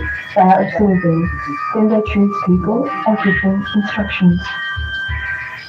Even during this century, great thinkers using holistic techniques, such as Nikola Tesla, Wilhelm Reich, Victor Schauberger, and many others have been persecuted and silenced by the lodges because of their inventions using free energy. The first group of these seeds of stars were wounded many times during their battle to slowly raise mankind out of its spiritual darkness. The first seeds were of great help during the first phase of ascension, bringing breakthroughs in the thinking of humanity. They were the geniuses of this century. Well, yes, the technical information that was given to me in early life is coming out now, and they said it would come out over the years as time went by. And I'm working on a portable AC/DC power pack, which would be good for all the people. Have plenty of electricity, no problems, and also a large one for a home, 15,000 watt power pack, which would power a home, air conditioning, and everything. Also an electric car. We're working on that, and we expect to see some engineers in the near future which will carry a car from one point to another, 3,000 miles without a recharge. Most cars nowadays only have 100 miles. And we plan to put it in a Chrysler or a similar minivan for a family to go from one point to another. And also, my favorite goal is to build a 40-foot electrocraft, electrodynamic propulsion, no gasoline and no jet fuel. But the people who give us the electric, the fuel and the gasoline and oil won't lose anything, because it will take even more jobs to create this craft, the parts that are needed on this craft. And people would even get richer. The oil men would even get richer with this product. So there's no problem there of destroying what is already here. We're just going into something which is better and will not pollute the earth. There's no pollution. Not too long a time, they will come down and they will see us all. And we're expecting that. But we have to raise our consciousness to the point where they are not coming down and talking to savages. They want to talk to good people that don't kill each other. Then they will come down and we can join them in peace and harmony. Today, all of them are incarnating for the last time to accompany mankind on its last phase of ascension.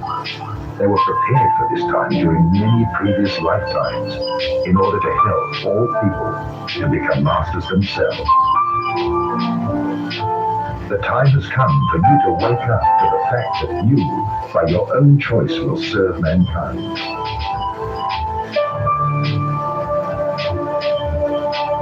Millions of beings know unconditional love. Thus they will raise vibration simply by their presence.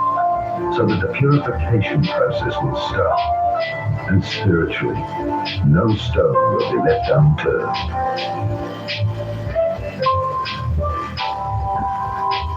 What I share with you today, maybe it plants some idea inside of you, maybe it registers someplace with something that you already know, that you're impulsed to awaken in yourself, and maybe you're afraid, maybe you don't understand it, maybe you're concerned that you'll change too much. I believe in change, and I believe that the survival of the species and the transformation of the planet involves tremendous change.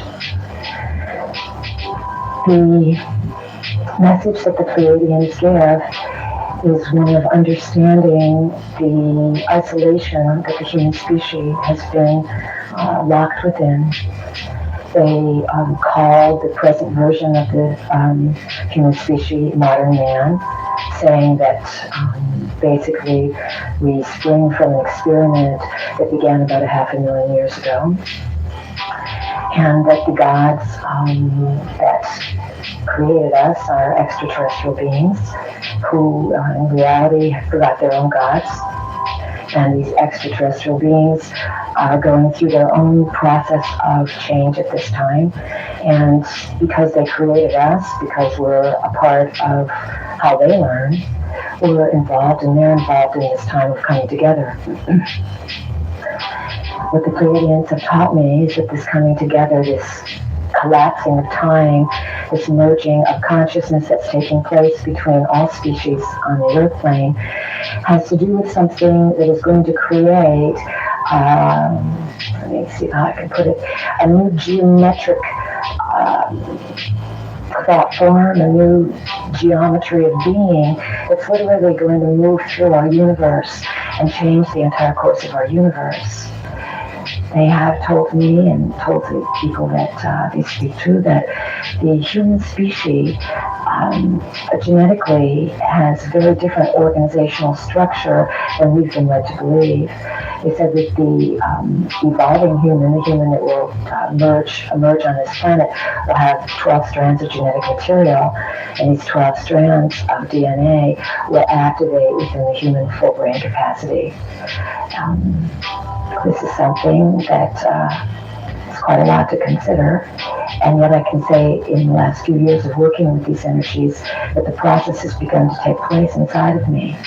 I've changed. I have abilities that I did not have before. I have understandings that I never had before, and I have assistance that's based on non-physical presence that I know is always with me.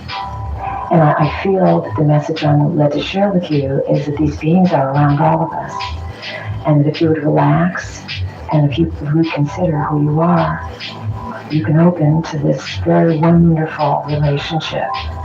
It's really a relationship with another form of yourself. Only a few of these people with a higher understanding are conscious of where their soul originates from. When entering space and time, they lose their consciousness.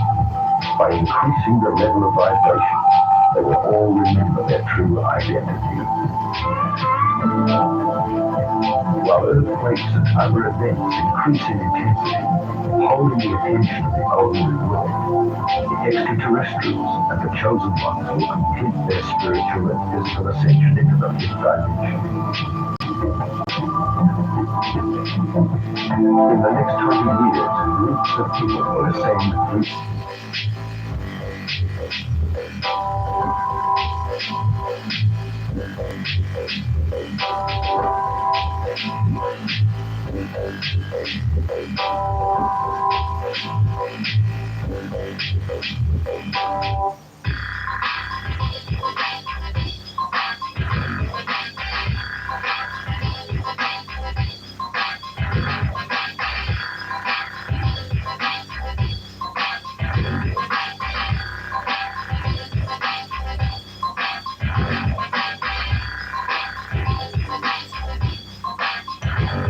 Well, hello and welcome to the stream.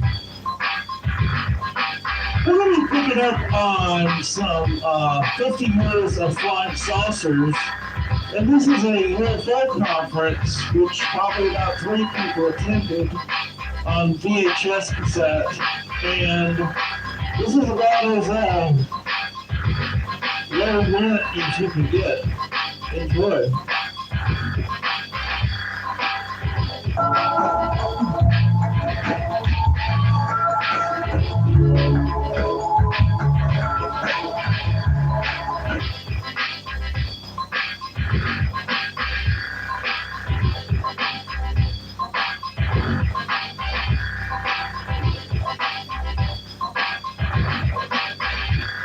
Research scene here in New South Wales. He basically grew up with flying saucer investigation groups since the early 60s. He is one of the founders of both INU4 in 1988 and U4 New South Wales in 1991, 2 of the sponsors of this seminar. He is currently the director, or president if you will, of the UFO Research New South Wales group, and also the editor of the magazine The UFO Reporter. He has a special interest in UFO abduction cases and is currently producing a book on the 1909 airships seen over New Zealand and Australia, which he will talk about today. Unfortunately, though, there's just not enough of him to go around. He's a good candidate for cloning, and we're very happy to have most of them here today. Would you please give a hearty welcome to an inspiring and dedicated individual, Brian Dickerson.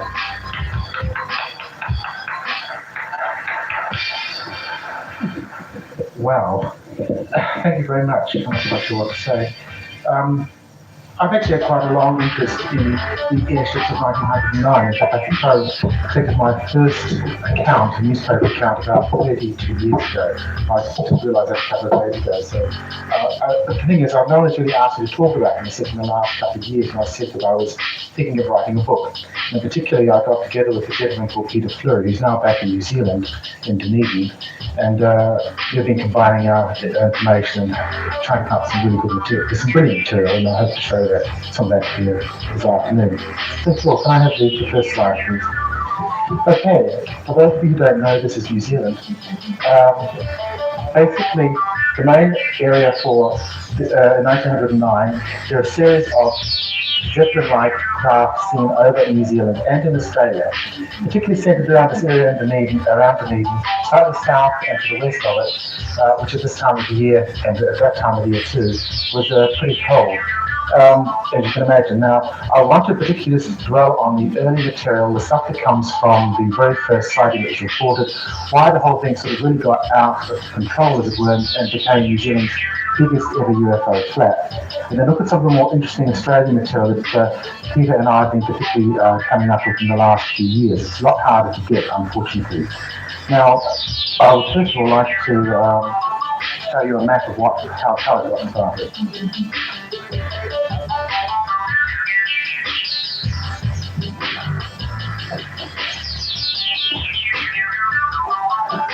Okay, this area of Dunedin City itself is up about here off this map. Now, what happened essentially was that on the 11th of July in 1909, a number of people were seeing some friends off the railway station, over here at a place called Stirling, looking across, they noticed an unusual series of lights over the Tangata Hills, out over the area known as Wangaloa. Now this is only about 10-15 kilometres away. They watched for about half an hour, they saw their friend off on the train, I believe, and then one of the men sort of started walking back home. He was then watched his aircraft, the lights then reappeared again, and they seemed to sort of come in, circle over and then follow him and go up inland, where they disappeared in what he said was the direction of the Blue Mountains. Now, I'll just switch to another map here.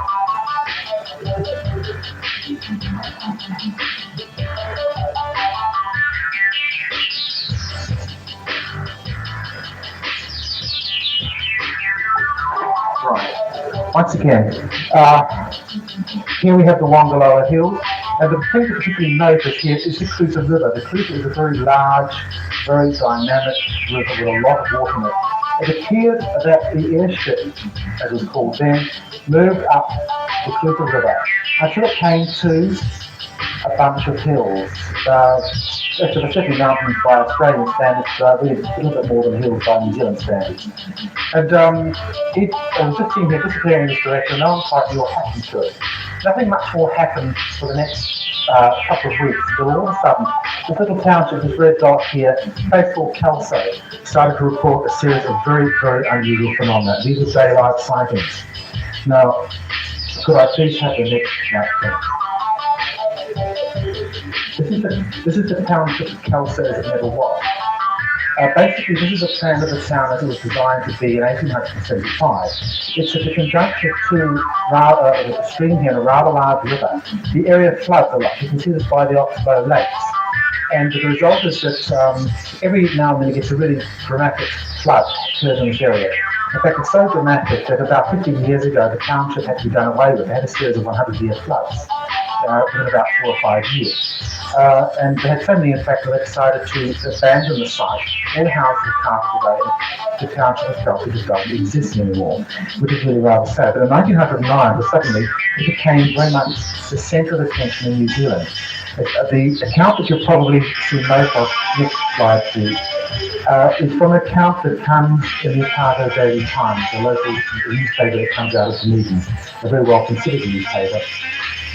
Now basically, a daylight sighting, this aircraft was an airship that seemed to come out from the area to the west of the, to the east of Kelso itself, circle over the town and then head back the way it had come back towards the Blue Mountains.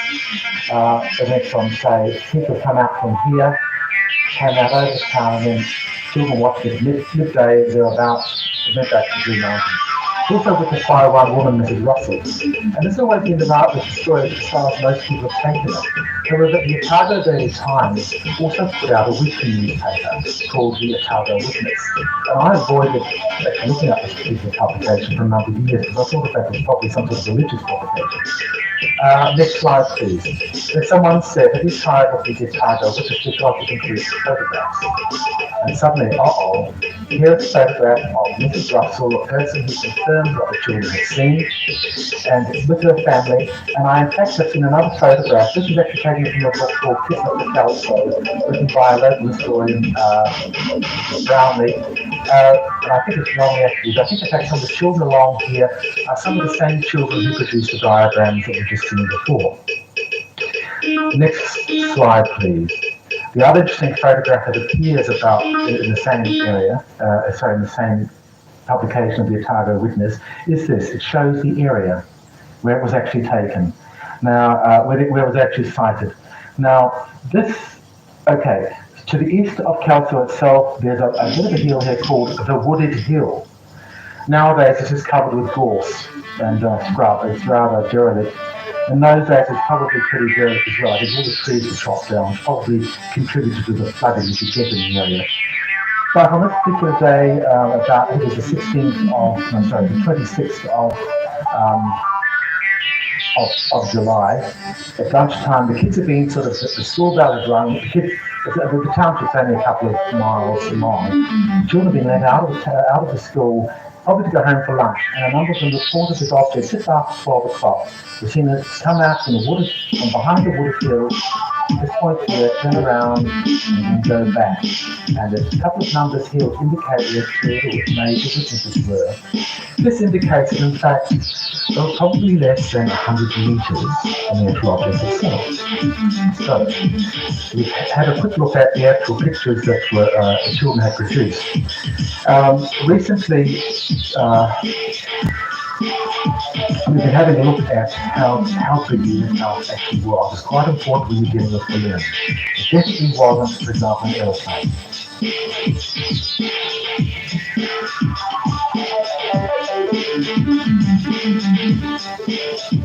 This is probably our first attempt of the Kelso area. In New Zealand, there are so many sightings from around Kelso area. I usually refer to the Kelso area. The colour was black, and I've included up in this corner here.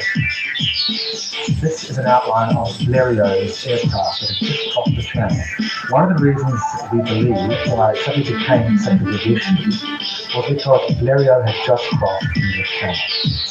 And the whole thing was treated as a huge success. Everyone was absolutely triumphant about it.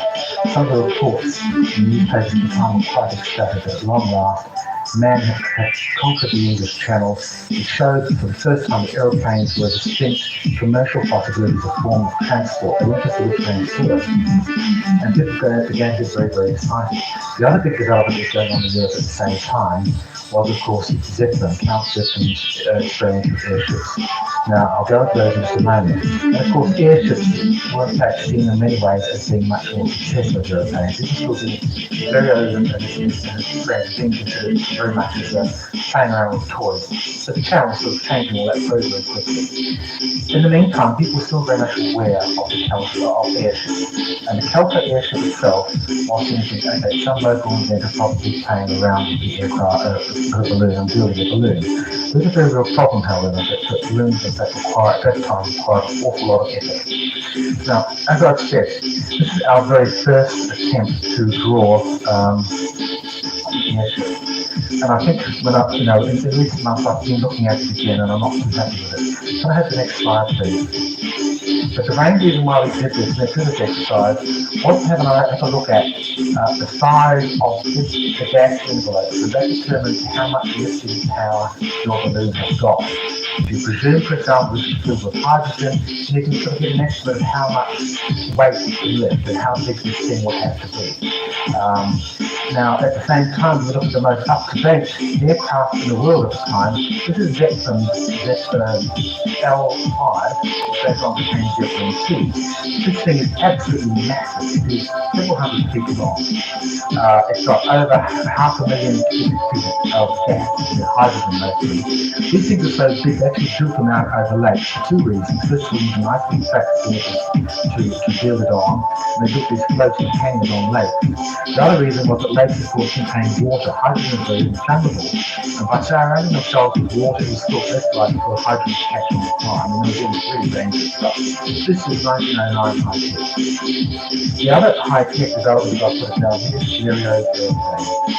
Top speed, if I remember correctly, of about 40 miles an hour. The top speed of these balloons, these big Zeppelins, is only up 30 miles an hour. By comparison, on the same scale, these are on the same scale, this is the size of the Kelso airship. Now, I'm being rather generous.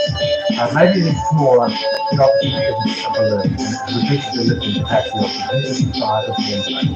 So, if you're looking at something like this, the Kelso airship, we still only have an effective lifting capacity of about 100 to 150 kilos. So it makes you start to wonder, perhaps, there's something else here that it really wasn't a balloon.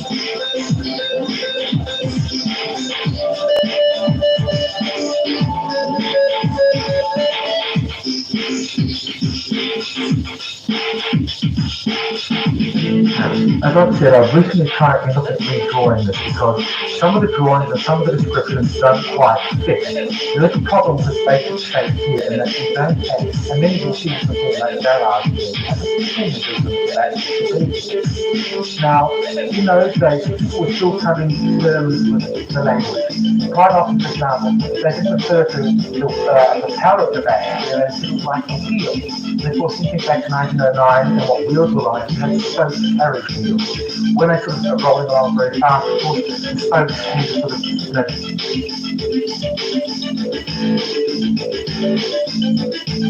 Hello and welcome, Star Codes and Star Sensors. Let's not see what we can get to.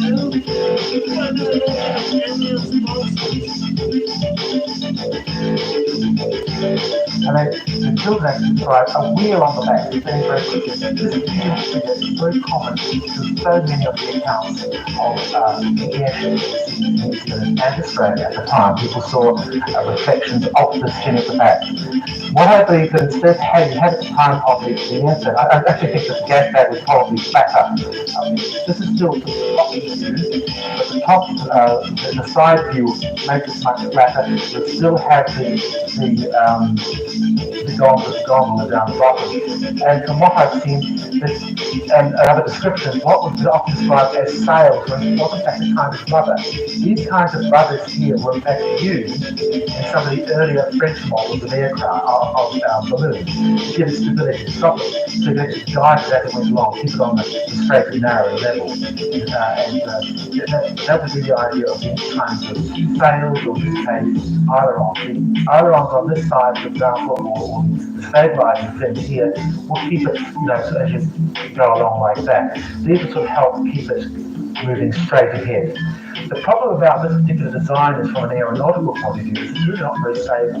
Given the New Zealand weather conditions, this is really rather dangerous. It's really much better to go for the traditional, what we now call the traditional barrage balloon design, with a fin sticking up at the back.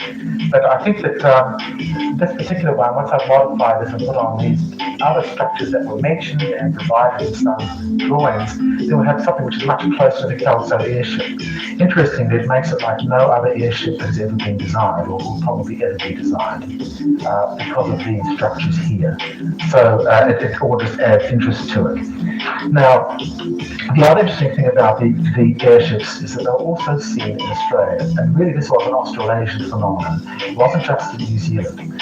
The thing is that in New Zealand, okay, the distances were not as great as in Australia. You had a large number of newspapers which carried good accounts of local events. And it's quite noticeable that when you go through the literature and all the newspaper material, that when people are commenting on something a long way from them, they tend to sort of take in more of the myths, like there are accounts of people actually hearing voices coming from the aircraft, talking possibly in German or something like that, or French or some foreign tongue.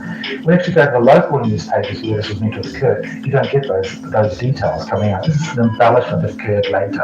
And you tend to get more of these embellishments the further you are away from it. Now, it became obvious during Peter Drury and my investigations that these are also seen in Victoria. We kind of thought at the time this was a copycat event. But there are certain accounts. This one is from the Otago Daily Times, for example.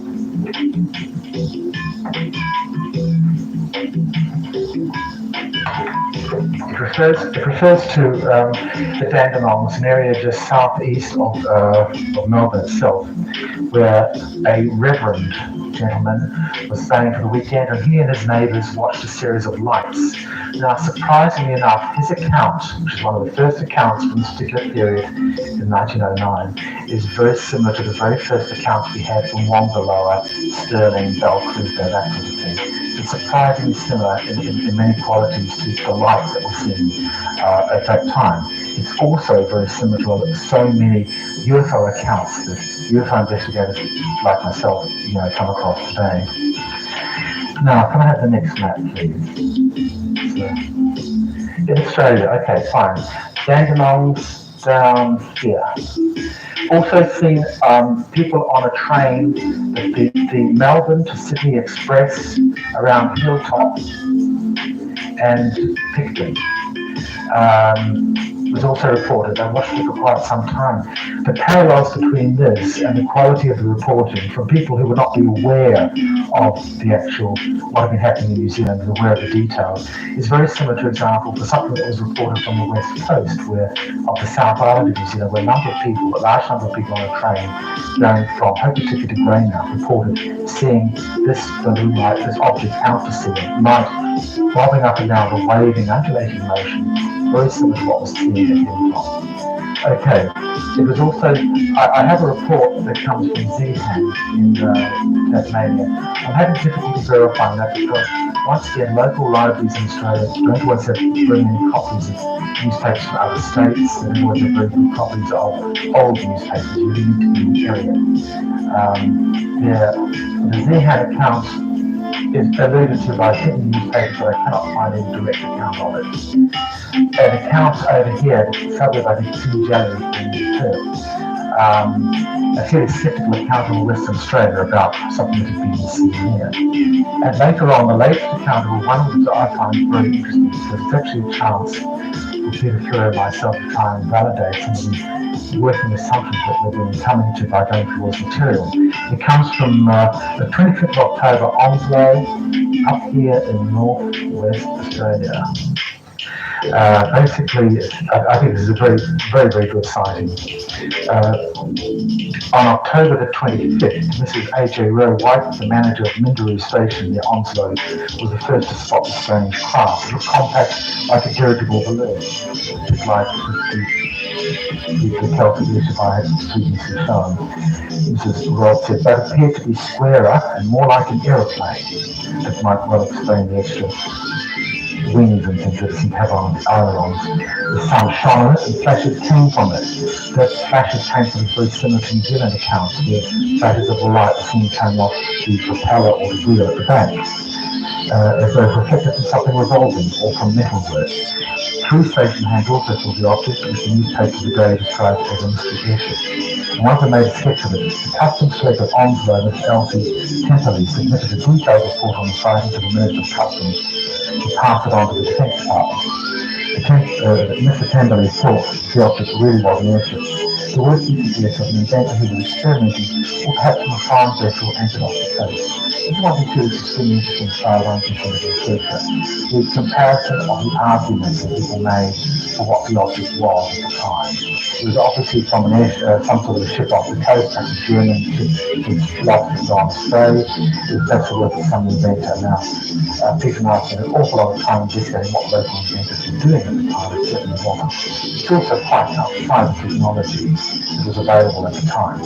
And this particular case, I really would like to be sure that I can. It's very difficult. I presume that to go to Perth to follow it up, to see if I can get a copy of the report that was made in 1909 to the Defence Department. Presumably that is still filed away somewhere. It's a wonderful item to have to sort of verify many of the assumptions that we've been working on at this stage. Now,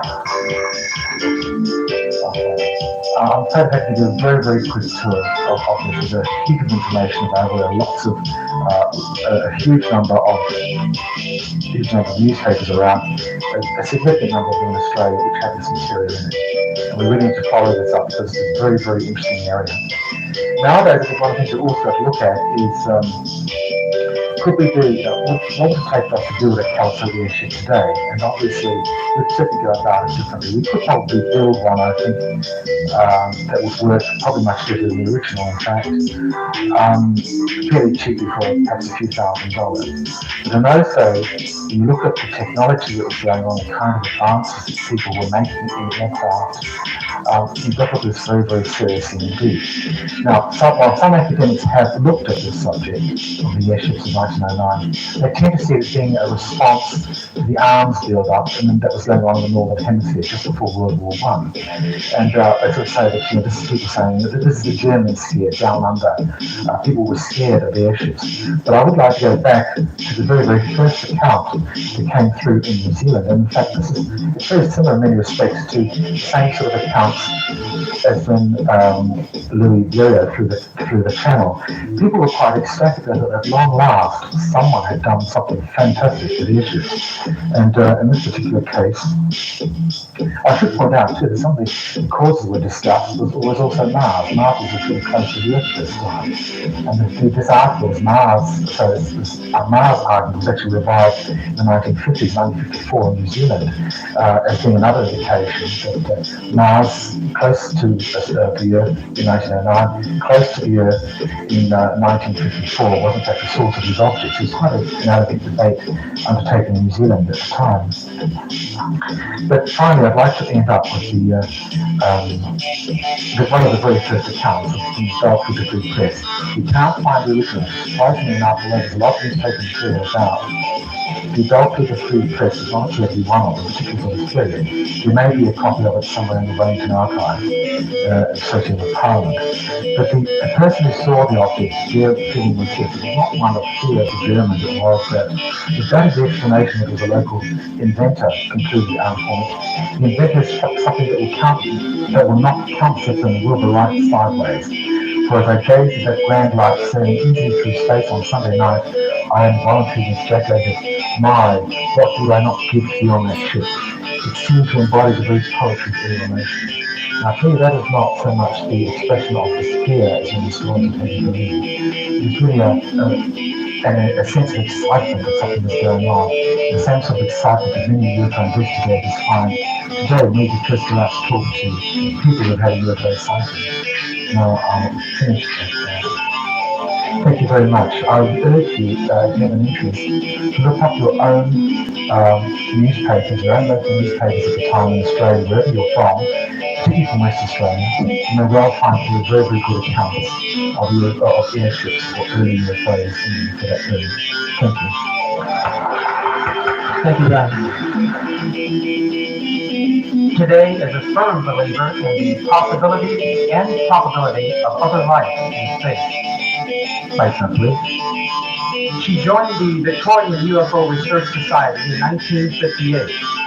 She was invited to become president of the same research society in 1970. We are glad she could come here today to tell us more about a very unique and eye-opening close encounter experience, a classic case that is known throughout the worldwide UFO community. Please, welcome now, Judy McGee.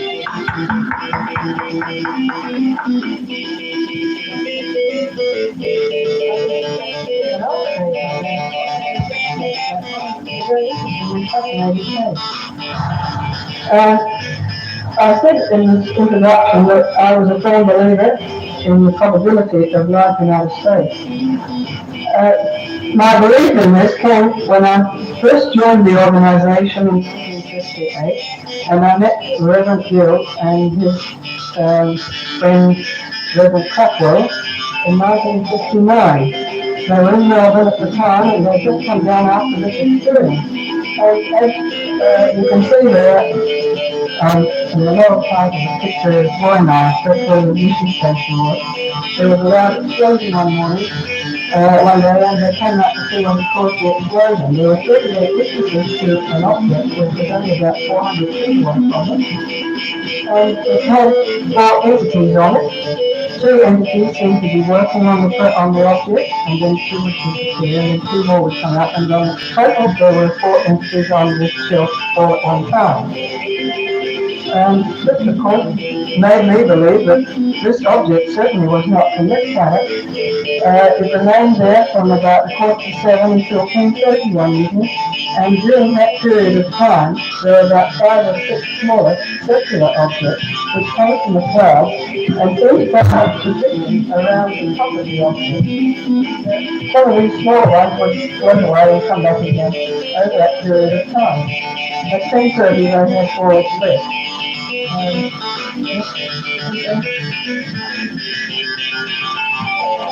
That's the new schedule, and I was getting what the Reverend Gill saw. So you can see the 2 entities there.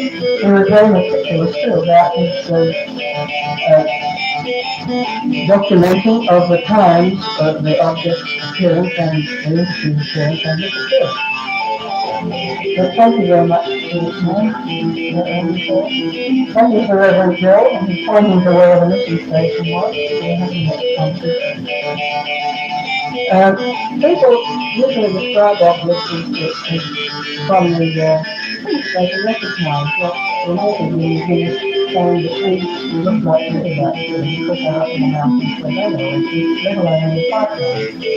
And Alexander Darwin showed his first example on the paintings by what they term flying shield.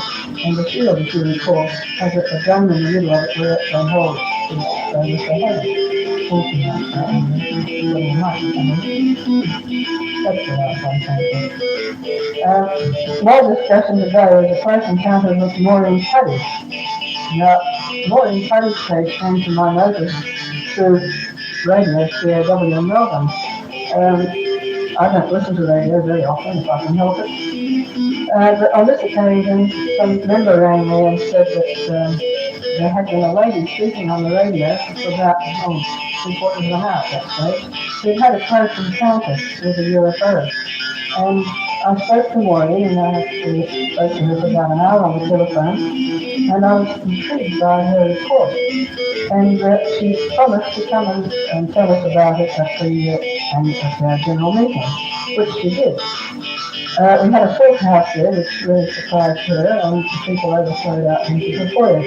And she started out by saying that, although I say these encounters occurred in 1972, but were never written up in our publication until 1983 review.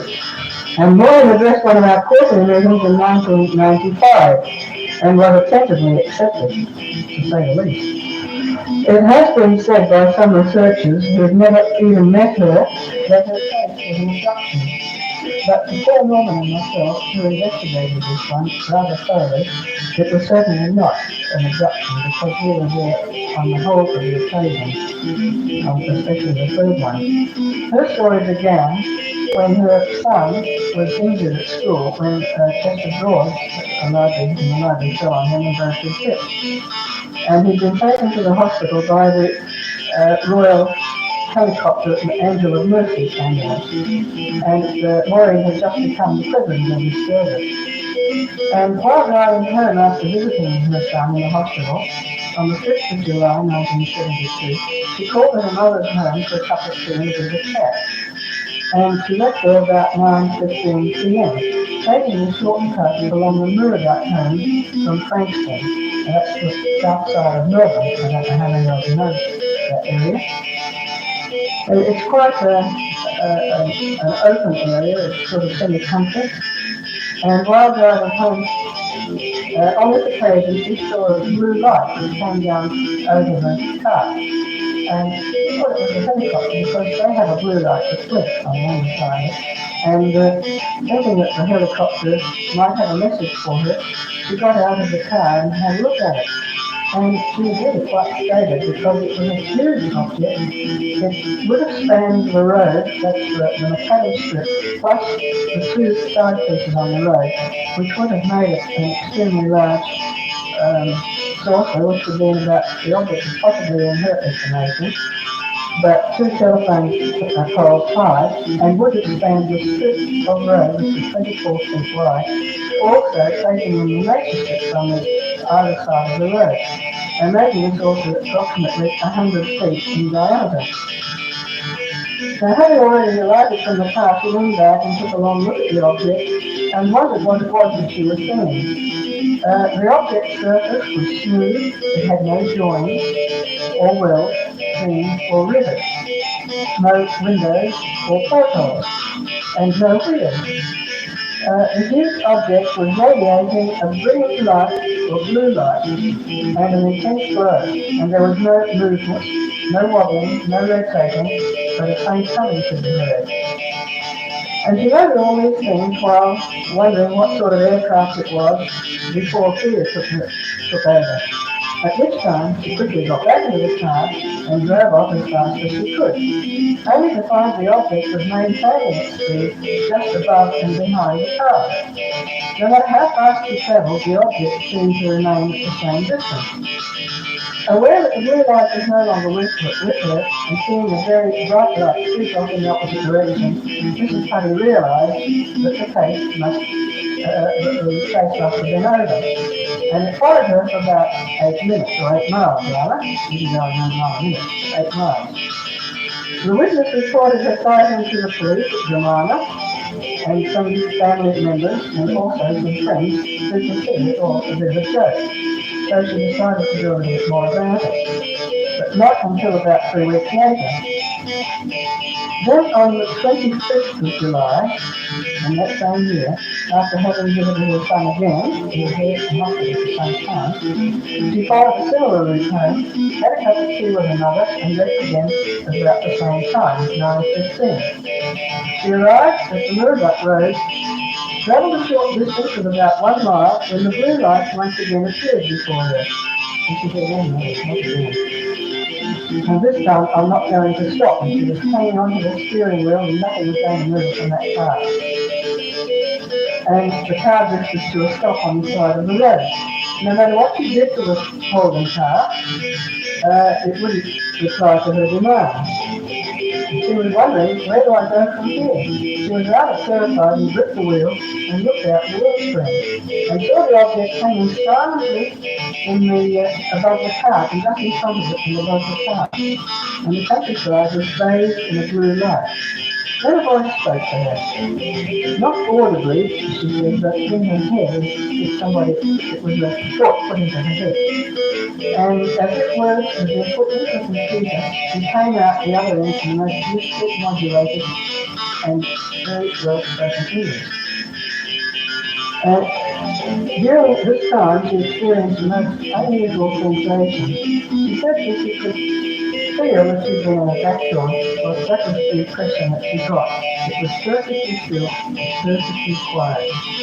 And the message read, "Don't be afraid," a pause, "we mean you no harm," another pause, "your tests will be negative," and she already had some done and they were negative, she thought they could have been done. "Tell the media," and a longer pause, "and you are now in control." And at that moment the car started up again as if she had turned the key. But she didn't touch the key at all, she just sat there and she was stunned. So the car started up because she hadn't turned it off, they had apparently. And she stopped at the same police station to find it closed. Then she went on to the next one, and still on the way home. And she told the police officer that, "I want to report the starting of a flying saucer." Oh, yes, ma'am, yes, came the reply. And she insisted in fear and frustration. So the policeman humoured her and had it recorded. The next morning she phoned Leverton RAAF station and asked if they could offer any explanation of what she'd seen, to which they replied that it couldn't have been an aircraft or a balloon, as neither would have been in the area at the time. But you didn't say as it could cause panic, anything that could cause panic. They would send her a questionnaire to complete, but when asked about this later, she said you had to have been an astronaut to understood it, and I believe she didn't bother to return it. But Paul and I were invited to go through the Air Force trials, and we discovered that she obviously had returned it at a later date. Must have thought much better of it. Naturally, we questioned Maureen regarding her experience in the car, and what did the messages mean? She said she had not had any recent tests, but she had some about 6 months before, and they had proved negative. There was no use telling her not to be afraid because she was terrified. As for telling the media, she phoned 3 or 4 TV stations, and one was mildly interested, and they were showing carrots of the Dodgers at the time, and 2 make light of the news, and she didn't bother to contact the 3rd one or the 4th one. And I heard through a radio talk that program, which in desperation she had contacted because the UFO had said to contact the media, and she was not wanting to see them again. UFO North, I meant, not UFO Nuts.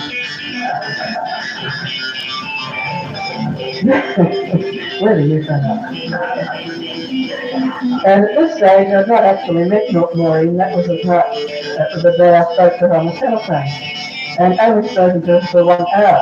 But when I invited her to address one of our meetings, we had the National Mutual Theatre at the time, a delightful little theaterette, and she agreed to do this, and she sat her on the front where she couldn't see all the people coming in, and I said, well, you'll be comfortable there and you won't see anybody. So when she got up to speak, she was staggered at the number of people that were filling the hall and outside into the lobby. But that hall was crowded and it was very, very quiet, right through the whole hour of her talk. And even the people outside who were standing were perfectly quiet. Everybody was thoroughly fascinated. During the period, the question period that time, Maureen was put through her paces. She did think that what she saw was a psychic phenomenon. And did she suffer any burns or after effects? To both these questions, the first one was, did she think it was a psychic phenomenon? And to both the questions, she answered no. Did she think there were any other witnesses? She thought there must have been one at least, because as she was approaching the railway crossing, she saw a man with a torch leading a car across the railroad, and surely the UFO must have passed it over him, but would have been going in the same direction, so he may not have seen it. Later the man's wife contacted her, and also another lady living on the ridge, the range ridge there, who'd seen a light coming across the road. Both had seen this. The third experience was purely a psychic experience. And this happened about 6 months later. It was one Wednesday evening, I received a phone call from a rather agitated Maureen, who said she'd been trying to contact 2 other representatives. Probably a good thing that she couldn't contact them because she may have had to have gone public. And I don't think she really wanted that. She was quite happy to speak at our meeting, but not to go public in media or publications. For some days she'd been hearing a voice calling to her, Maureen, return to the meeting place. And it didn't matter where she went, she could hear this voice. She heard it at the front door and she went to answer the door, and the husband said, who was that? But the husband was in a wheelchair at this stage. He was an invalid and had been for some time. And she said there was nobody there. She went up shopping and turned around to hear somebody who'd been saying, Maureen, return to the meeting place. And this was getting on her nerves about her. She was getting a little bit worried as she was going shopping that day. And she felt that she had to go to the meeting place and was too scared to go alone. So when she rang my number, I told Paul, and off we both trotted that night. We took our supper with us and went off in his car down to meet Maureen at the meeting place. We said we'd wait to see her at an electrical substation, which was right opposite where we were going to be. And she came along about 8:30 and rather agitatedly dashed over from her car to ours. And we were there, really quite early. It was still, I think, only just light. And she came over, rushing over and saying, I nearly went off the road back there. And I said, well, I suggest you tell us all about it when we drive to the meeting place. So she said that there was, before going further, I should perhaps add that as I entered her car to go away to the meeting place, I had an odd feeling when I touched the electrical experience when I touched the door of her car, and I got a sort of an electric shock, which probably wouldn't have been unusual for me because I thought maybe being somewhere near the substation might have had an effect on the car, and touching the metal handle might have had the effect of a slightly electric shock on myself. However, I got into the car and I said, she told me that there was a little man sitting there when she turned around the corner up there, and I said, is he still there? And I thought, well, the thing is, I'm sitting on it. And she said, no, he went when I got out of the car, when she got out of the car. And I said, what did he look like? And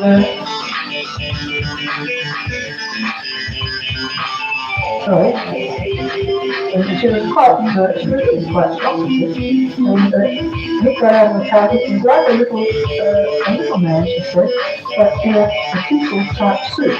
He was silvery, and he was described as sitting exactly where I was, which was quite close to her in the middle of the street, because I thought Paul was going to come with us, and I moved in.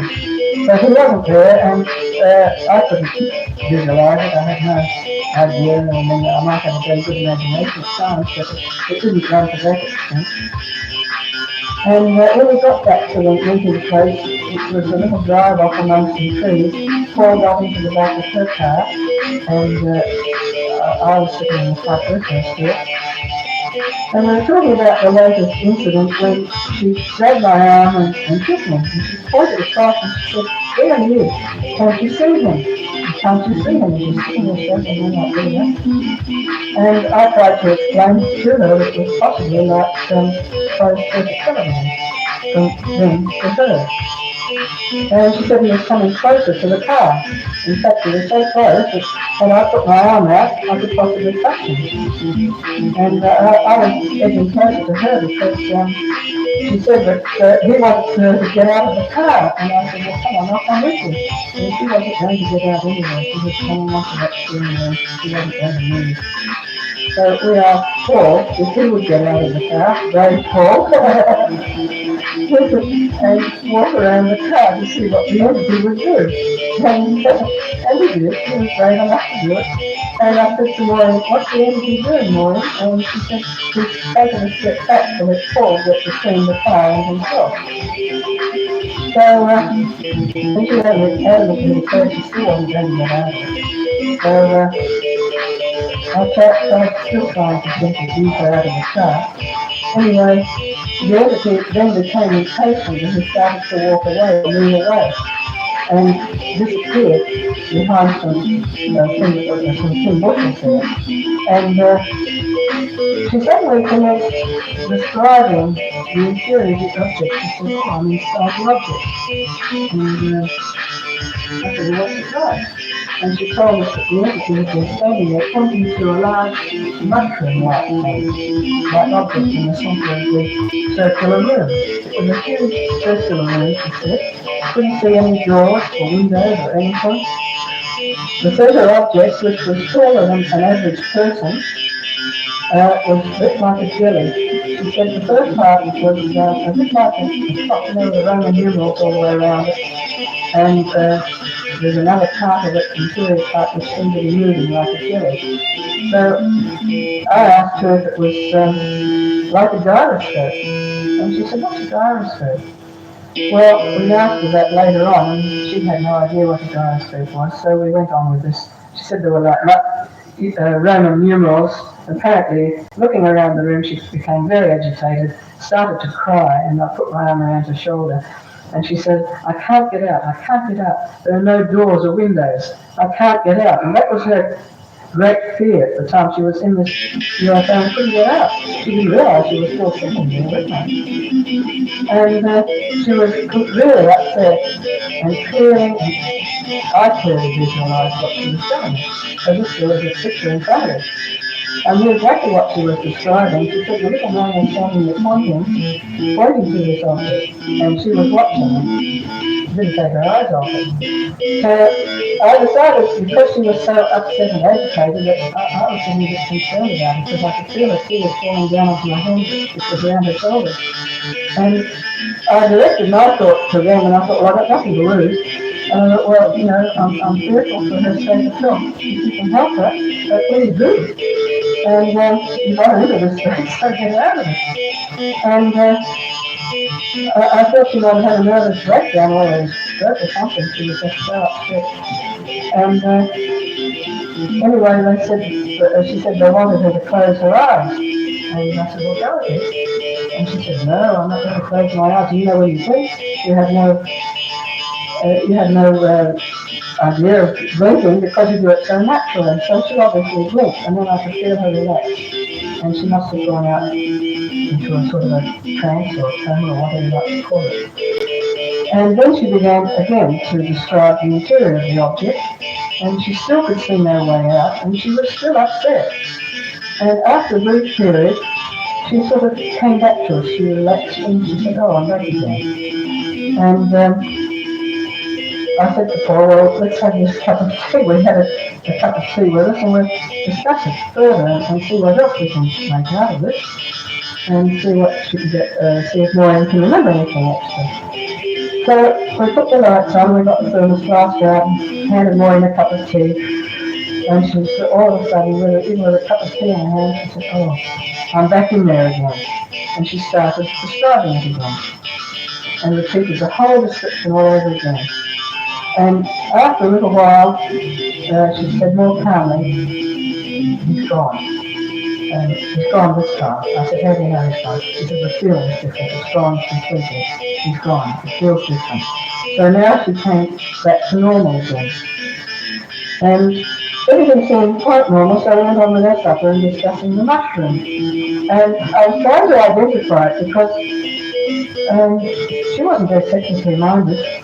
And I asked if it was like a gyroscope, but Maureen was apparently unfamiliar with that term. I'd only come into met the term because I was working with an airline, and they took us through all the area where they used to do up the aircraft and go over all these things. So I knew what it was, and she picked up a little gadget off the dashboard and said, would this be like it? And to my astonishment, it was one of those tiny little compasses that people had stuck on their dashboard. And she said that was almost identical to the mushroom that she'd been viewing. And it sits on this little one sits on the dashboard, the suction cup. And I hadn't seen one before, and I haven't seen one since. But we didn't let her drive home alone, and she didn't wish to go either on her own because she was afraid that they might come back again. And she didn't want another visit from her friends, so-called. All the nerves on the part of the drive, she thought she might have had an accident or something. So I drove in her car and Paul followed us, and we went further down the line, further away from home. And I believe at this time that it was about 10:30 or 11 o'clock when we got down to her home. We didn't really take that much notice of the time, it was about that time.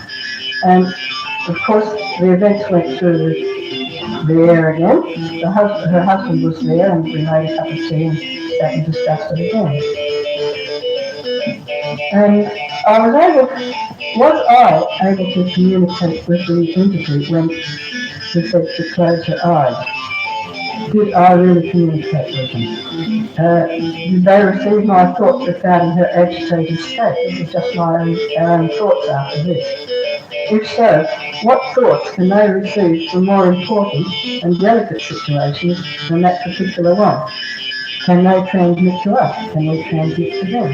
I do believe that as science has gone on, and since those years, of course, naturally, we can communicate a lot more easily with in so many various ways.